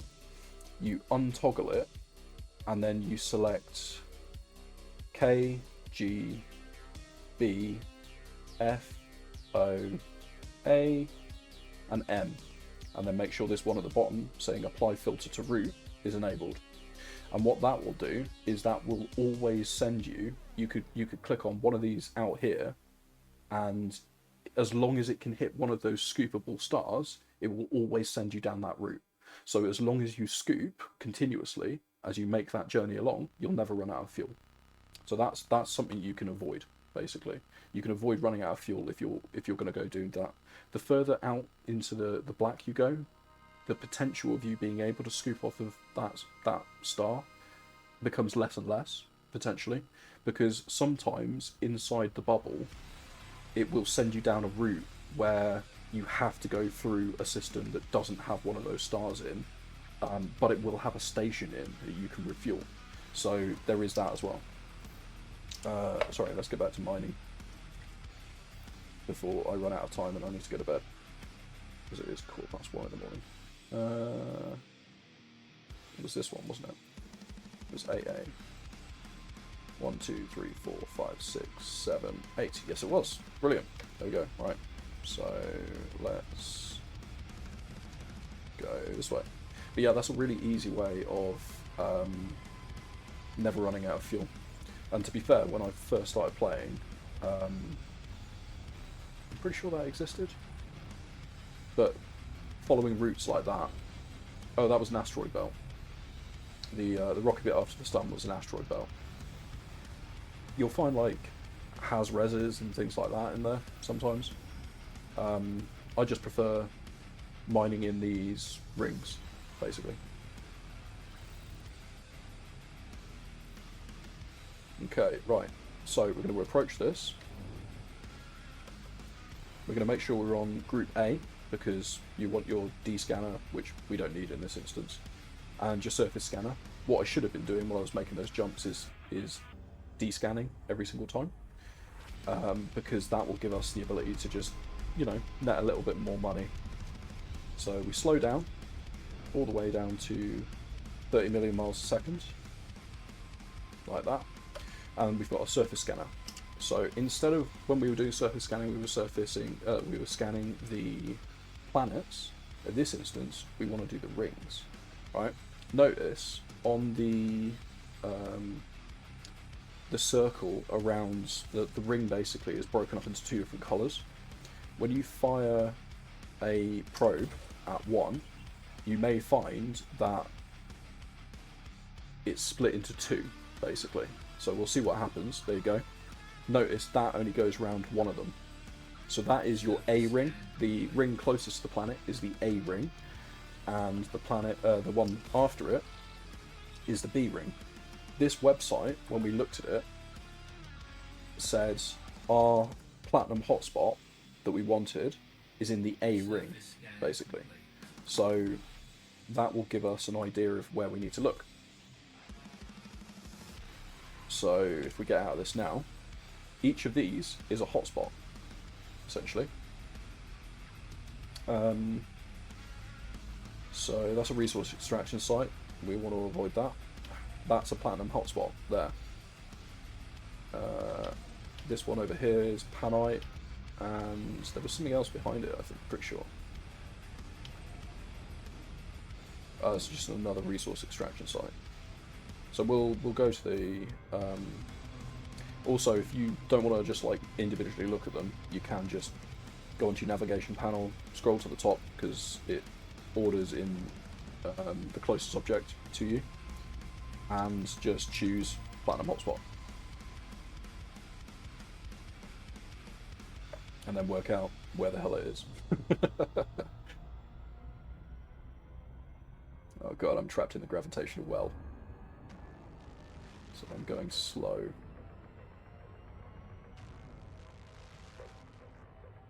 Okay, right. Unlike... Yeah, resource extraction sites are like... you'll find, most of the time you'll find like NPCs there and things like that, basically. Some of them can be dangerous. Some of them are targets for pirates and stuff. Just for the meantime, if you're going to start mining, stick to the hotspots, basically. Hotspots are where it's at, it's where you're going to make your money. Unlike pretty much all orbital bodies, you only need to like slow down to approach them, and then get within a certain thing, wait for the blue bar, blah blah blah, all that stuff. As long as you're not going too quick, you can just crash straight into this. So aim for the center, just crash straight into it. And I know I'm not going like massively quickly or anything, but you don't need to. There we go, aim for the center, smash. There it goes, cool, dropping too close. I haven't taken any damage. Can you tell? Oh, to get to this? No, I don't think so. I think you're gonna have to do this bit manually. But again, it's not hard, because all you really do is just do your speed, go as slow as you need to go, and then just aim for the hotspot.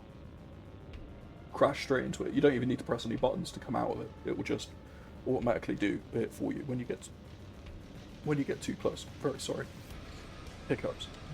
Okay, so head towards where it says hotspot.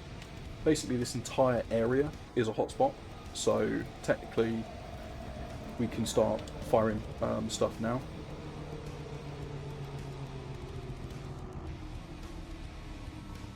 What the hell was that auto moderator?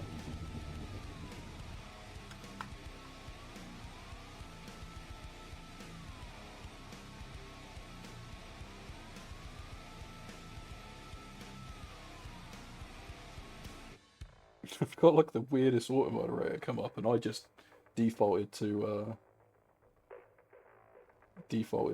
just hitting cancel on it, because that's what I've been doing all the time. But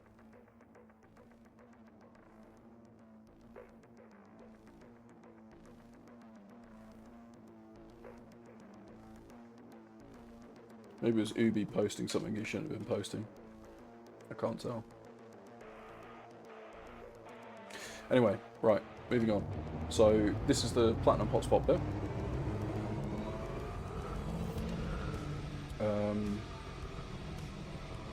And what we want to do is pull up our prospectors, and there are certain rocks that you can aim for, shapes of rocks that you can aim for. Oh, it was you being dirty. Fair enough. I didn't even see it. It's just I get hit by so many people trying to sell bots that 90% of the auto moderator comes up basically saying, "Oh, well, you know, do you want to buy viewers or whatever?" And I just don't even read it anymore. I just like deny, and then I usually ban them because it prompts me to ban them. But anyway, right. So you choose a rock, you fire your prospector, and it will. There it is. You target it. It will basically come up in that bottom corner saying,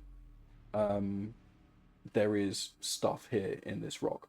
This isn't quite what we're looking for.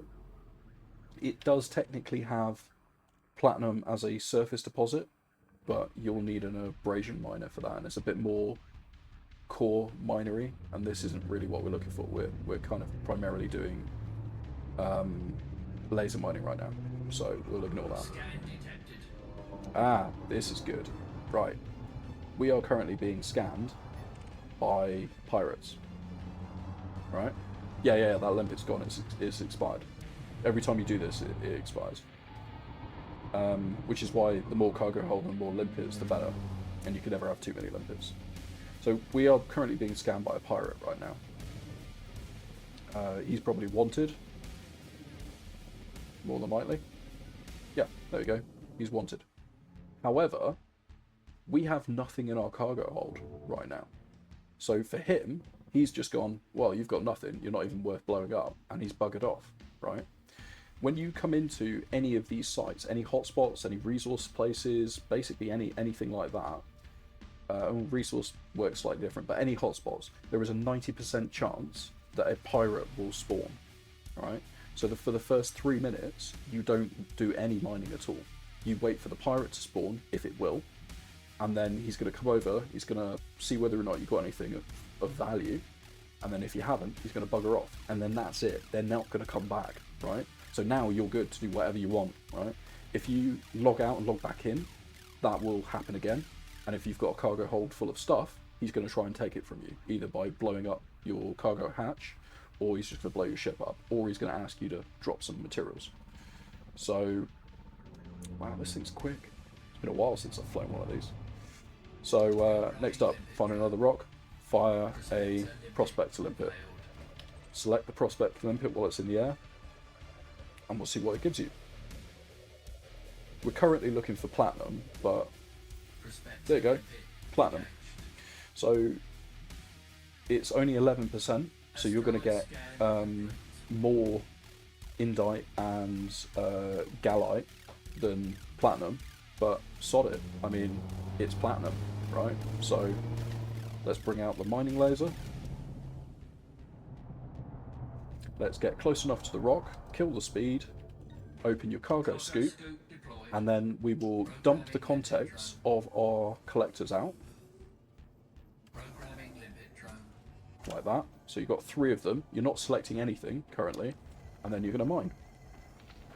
And that means that because your collectors are kind of like floating around your ship right now, they're going to put all of your pips into weapons as well, so that your mining laser stays up for as long as physically possible. But your what do you call it?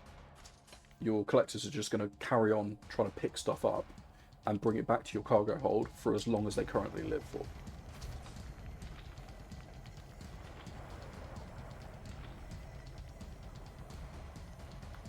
If you notice in the lower corner, it says minerals remaining 58% currently. So you just carry on mining and mining and mining until you basically get enough to, until you basically remove all the minerals from the thing. If I have a look at my contacts, you can actually add, say, like gallite to the ignore list there, and add the other one to the ignore list, indite to the ignore list, and your collectors will only pick up the platinum. Oh, so lower left-hand corner where it says limpet prospector, underneath it says minerals remaining. At the moment, it's now currently saying 33.33%. So the more you mine, obviously, the less minerals are stuck in there. The material content is actually engineering materials. and bits and pieces like that. So if you notice in contacts, we've got phosphorus, iron there. You'll use those things for upgrading engineering modules. So if you've got material content high, you're quite likely, there you go, asteroids depleted. You're quite likely to have that stuff spawn. If it's low, then you're less likely to have that stuff spawn. Okay, so now when we have a look at this, we've got 1 platinum in our inventory, and that's worth 55,000 credits. If we scroll down in this list, you can see that we've also, in our refinery, because stuff goes from the collectors to the cargo, to the refinery to the cargo hold.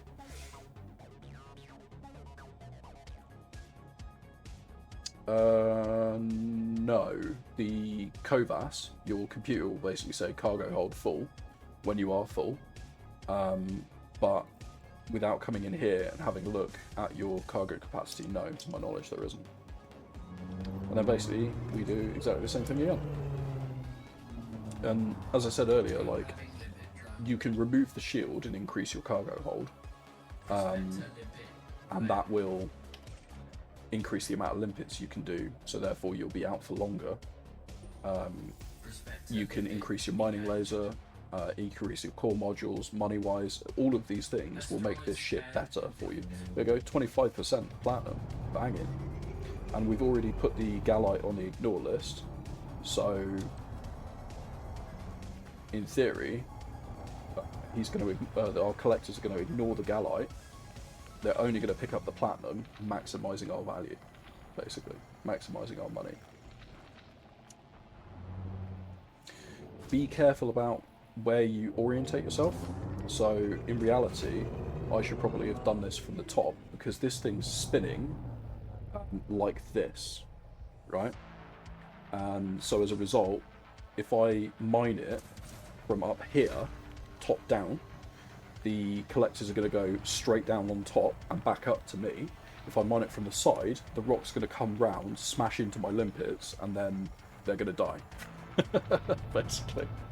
So you could be aware of that. Like, be aware of how you're orientating yourself when you're coming to mining. Like, I've drifted to the point where now I'm mining in the complete wrong place, and if my limpets go for something and they crash into the rock, they're going to die, and I've wasted those limpets, basically. So there is a knack to it. No, not to my knowledge.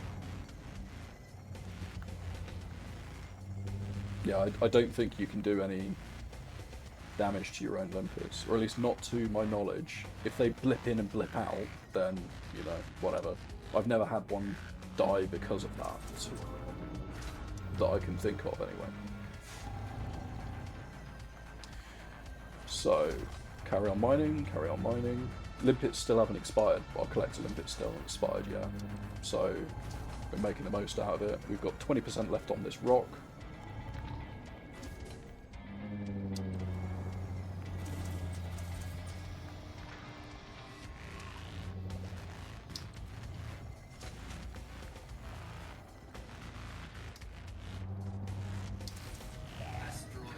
There you go, asteroid depleted. So we'll come away from that. Notice the shape of this rock as well, basically. You want to look for ones that look similar to this. Knobbly and long, basically.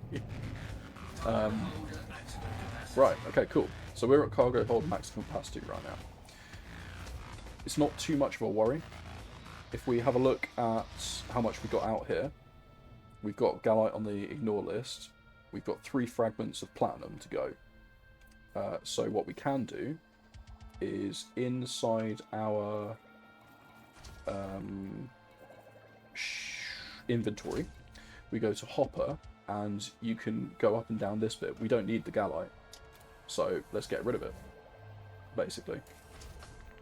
And even though our cargo hold is currently full, right, we've still got 2 empty hoppers, and so your collector limpets are going to fill those hoppers even though the cargo hold's full, basically. So we don't need to worry about this because we're going to use more prospector limpets. Our collector limpet's going to die. We're going to use those. And if push comes to shove, you can go into your limpet menu and you can do abandon. And you can abandon however many you want from here. But that's like a last resort, you know? So let's prospector again. I like to orientate myself towards the platinum hotspot. Because otherwise I kind of get lost sometimes. So let's see what this gives me. Osmium. It's not great. As far as money goes, Osmium's not amazing.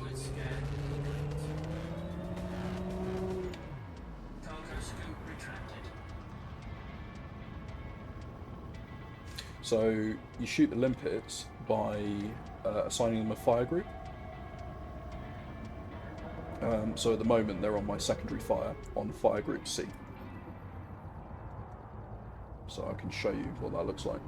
Alright, okay, cool. Yeah, you got it. Nice. Programming limpet drone. Prospector limpet failed. You can ignore the prospector limpet failed bit. How do you switch between fire groups? I don't know how you're playing, but for me it's just I've got it set to a key, and you'll see in here controls, ship controls, weapons, cycle next fire group, cycle previous fire group. So it's whatever you've got this set to here, basically, will determine what fire group you've got that on. Okay. Right. Let's turn. Oh, something to also note as well is that sometimes it's a little easier to see certain things if you turn your night vision on. So under the ship menu, you've got night vision. There is also a key for it, but I just don't have it bound. And it gives you a little more vision, which is kind of helpful sometimes. Okay. You can't launch these prospector limpets if you're traveling at speed, unless you do some like funky movements. Oh, look at that. 50% platinum. Lovely. Right, my collector limpets have died. So let's pop those back out again. Just hold it down, dump the contents, and make sure your cargo hold's open, and just start your mining again. I can't remember what I was saying. I was surprised about the 50% platinum rock, which is fantastic, by the way. Really good.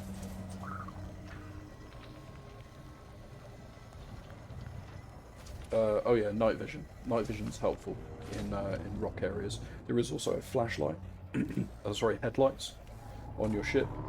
I tend to find that they're not as useful in certain places.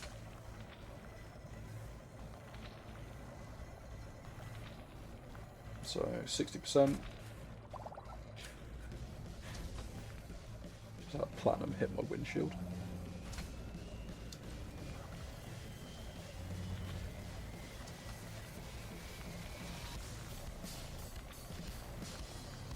And notice we haven't had to do anything with the cargo capacity so far, because we're using, oh yeah, just as I say that as well, it's typical. Because we're using collector limpets as we go.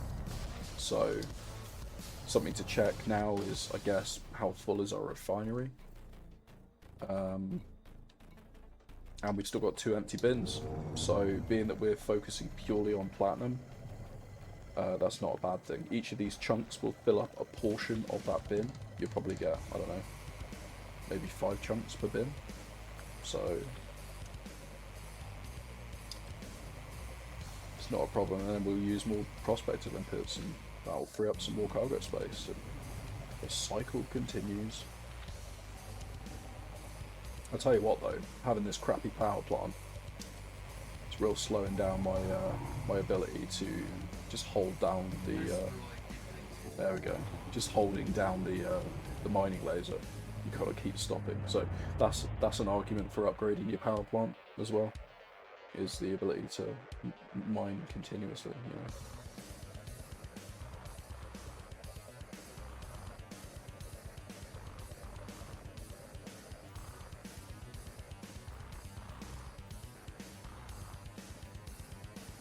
Okay, so we've got a fair amount of platinum knocking around.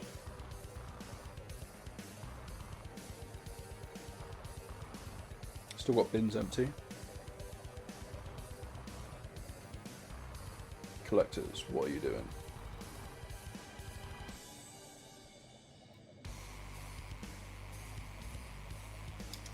Is that too far away? No, shouldn't be. What are you doing? Where are you?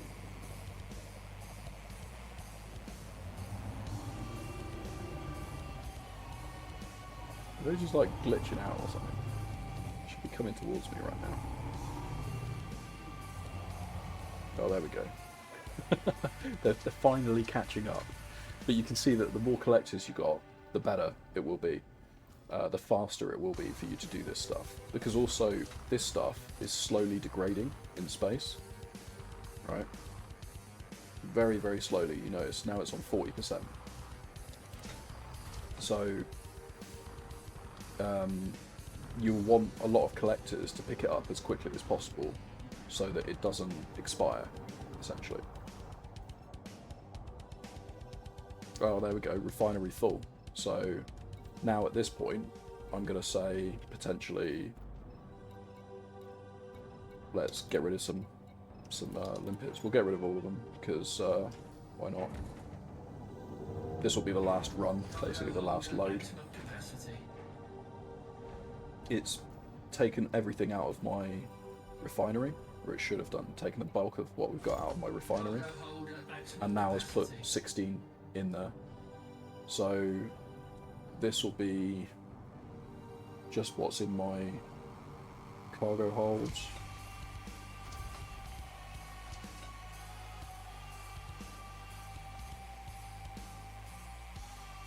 Will be 888,000 basically, which this one load of doing platinum has covered the cost of the ship without that ludicrously expensive FSD module that I bought to make this journey here quicker. So at that point, if you run, yeah, I know, right? So if you run now 2 of these loads, if you do this twice, you can then upgrade this ship to make it even better, to do this even faster, and it's just a big old rolling stone then. Then at that point you carry on going, you start building up to when you get to, I don't know, that Python, you aim for like 70 something mil. Yeah, essentially, yeah. That Python's like 70 something mil, right? So there are steps that you could probably do ahead of this. Well, you want the super advanced miner. I can post what I have as my T10 big old bulky miner with 300 and something tons of cargo space in it, but I wouldn't advise it as a ship basically, because really it was just my laziness that made that a thing. Yeah, we've collected everything. We haven't got any more limpets, so put your cargo scoop away, put your hard points away, boost away from the asteroid thing so you're not mass locked anymore. You can put your pips back in system and energy. I love the fact that it just is like, no, you can't boost. My power plant can't handle it. But yeah, if I hadn't have bought this module, well, that's it. Oh, on the T10, 19 mil. Oh, well, sorry, anywhere between 17 and 19 mil, roughly, per load. However, it takes 40 minutes to an hour and a half to do platinum laser mining to fill the cargo hold on it. So it's a lot longer to do, obviously, because A, you move a shitload slower, and B, you're trying to mine more stuff, basically, in order to do it. So there is actually a station here. So we could probably go and have a look to see what this is worth. In the galactic average for this is 55,000. Sorry, 55,505. I think is what it's saying the galactic average was. Yeah, 55,505. However, you might be able to sell it for more.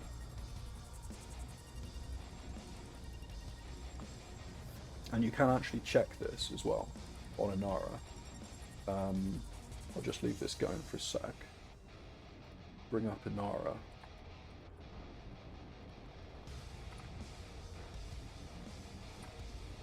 Alright, and we go data, commodities.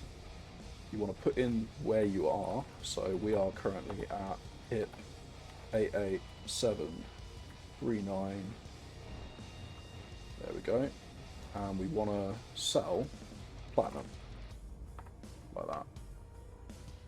And if we go search, because of the bulk sales tax for mined commodities and stations with low demand marked in red, you may get a lower price. So this is basically saying it's got a demand for 452 at 59,000. So that's 4 more thousand than we expected. And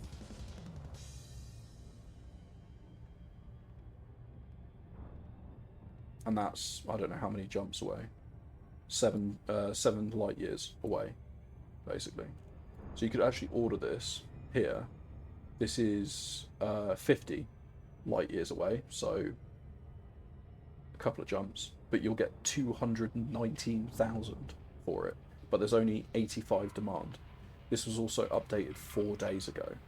So you will want to be aware of that, because it could be that this demand has already been filled and this order doesn't exist anymore because it's 4 days old. Yeah. It's usually because some of these are like player stuff. Whoop. But always be aware of that, basically. These are probably too good to be true now because they're, you know, old. But 7 hours ago, you could get 63,000 for this, and that's 29 light years away. So on the jump drive that I've got at the moment, that's 2 jumps that you need to make to be able to go and sell. You know, I'm interested to go and see exactly what. In fact, it might be on here. Distance. They might not even buy platinum at this station, but it's worth just checking. Because I mean, it's only, for me, it's only 16 platinum, so it's not that much thing. But you can kind of go around and find your best deal, basically, to get rid of this stuff. So, but this will be a good chance to stop the stream anyway, because I've been streaming for 3 hours and 46 minutes now, and it's oh, hello, right, pirates. So pirates are trying to. I took too long to do this, and pirates have come to take my cargo, basically. But you just stay calm and hit your escape vector. Oh shit! Sorry, my browser's still up. Let me get out of this interdiction first, quickly.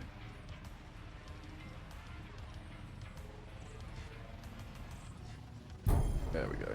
Thanks for that. I got to remember about that. Yeah, basically, if you take too long to get to a station and you've got stuff in your cargo hold, pirates will attempt to interdict you, which you could also do to NPCs. There's a module that allows you to interdict people while they're in Super Cruise. But yeah, basically just stay calm and aim for the escape vector, as long as you keep your marker on it. And this ship is very, very capable of doing it, you know, because it's very nimble, it turns very well, it's reasonably speedy. All in all, you should be able to escape every single time. You might have a bit of an issue in a Type 10, you know, because they're slow and they don't turn very quickly. Still possible, but yeah.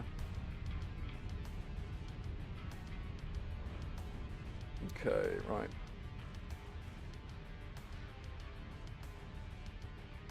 Yeah, all in all, I would say, as far as testing this build goes, it's fine. There is a lot of quality of life stuff that you may want on it by upgrading core modules. You might want a second laser on it, but basically that template that I've stuck up there is make a ship as cheap as possible, you know. And technically, I have in that thing upgraded the upgraded the core modules. Hello. Congratulations for dropping by and finding us in our tiny corner of the internet. How are you doing, Falcolix? Yeah, this build is cheap, basically. If you keep it all on the E-rated modules, then super cheap, you know. But for the quality of life, cheers. For quality of life, yeah, I mean, I would upgrade it to A modules. It's just how much money you've got. If you ran one of those loads, oh god, I can't see a bloody thing. If you run one of those loads that we just did on, there we go, on E-rated modules, you pay for the ship immediately, and then your second load, you will have enough to upgrade pretty much all of your to A-rated modules for what we had. You might want to swap the shield out for a cargo hold. If you tend to find that you're not hitting rocks and things like that, then sod the shield, get rid of it. Yeah, at present we are, yeah.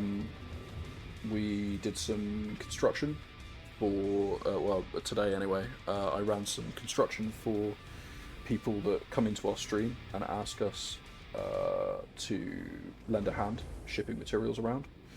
And then Agent Chronicles was asking about mining and how to get into laser mining.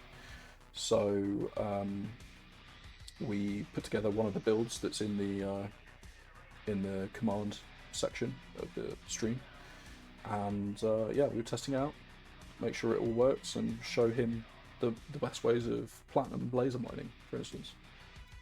So let's see whether or not we can sell it here. I don't know if it's going to be worth that much, because I mean, we haven't exactly travelled far, but we might get away with it. What's my approximate time? What, here? The time where I'm located. It's 10 to 2 in the morning. Yeah, see, this isn't worth nearly as much right here, because there's absolutely no demand for it, basically, because it's a commodity that's being mined in the system that is being sold, right? So, as we looked up on Inara, here, you can see that by literally just jumping 2 jumps away, well, this is 1 jump away at 59,000, however, that was 14 days ago. So,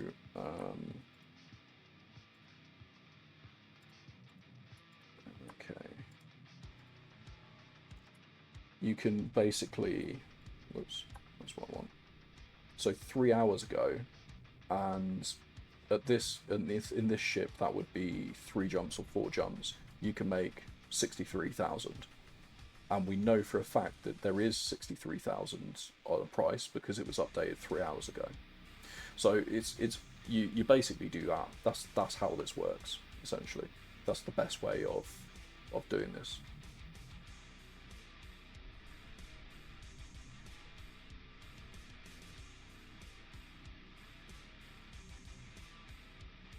Codex Commander. I don't know what you mean. I can show you what my codex looks like, sure.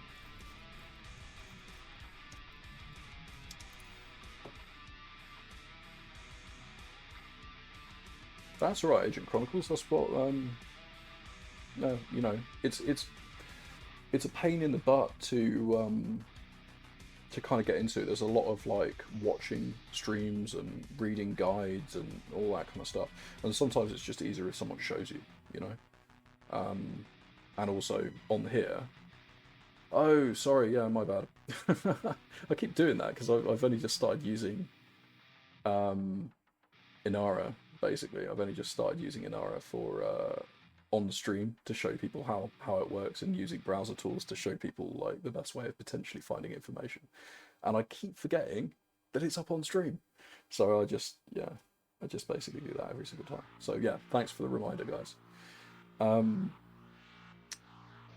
Yeah, so sometimes it's easier to just learn this stuff and have the ability to ask questions actively as well. So, but yeah, have a play around with that Cobra build. You've got a copy of it, so, and let me know how it goes as well. And if you hit any problems or whatever, you can also just whisper me in game as well, because I'm 90% of the time I'm left logged in, so I'll see a message come up and go, oh, actually, or whisper me on Twitch as well. So that there is also that. It's not a problem. What's my main goal in the game? I guess the goal of the stream right now is to get a fleet carrier, basically. Yeah, night, buddy. I'm gonna be doing the exact same. I'm gonna go find someone to raid, and I'm gonna be calling it a night now. So, thanks for dropping by, guys. And yeah, see you guys later. Hope you have a good rest of the night.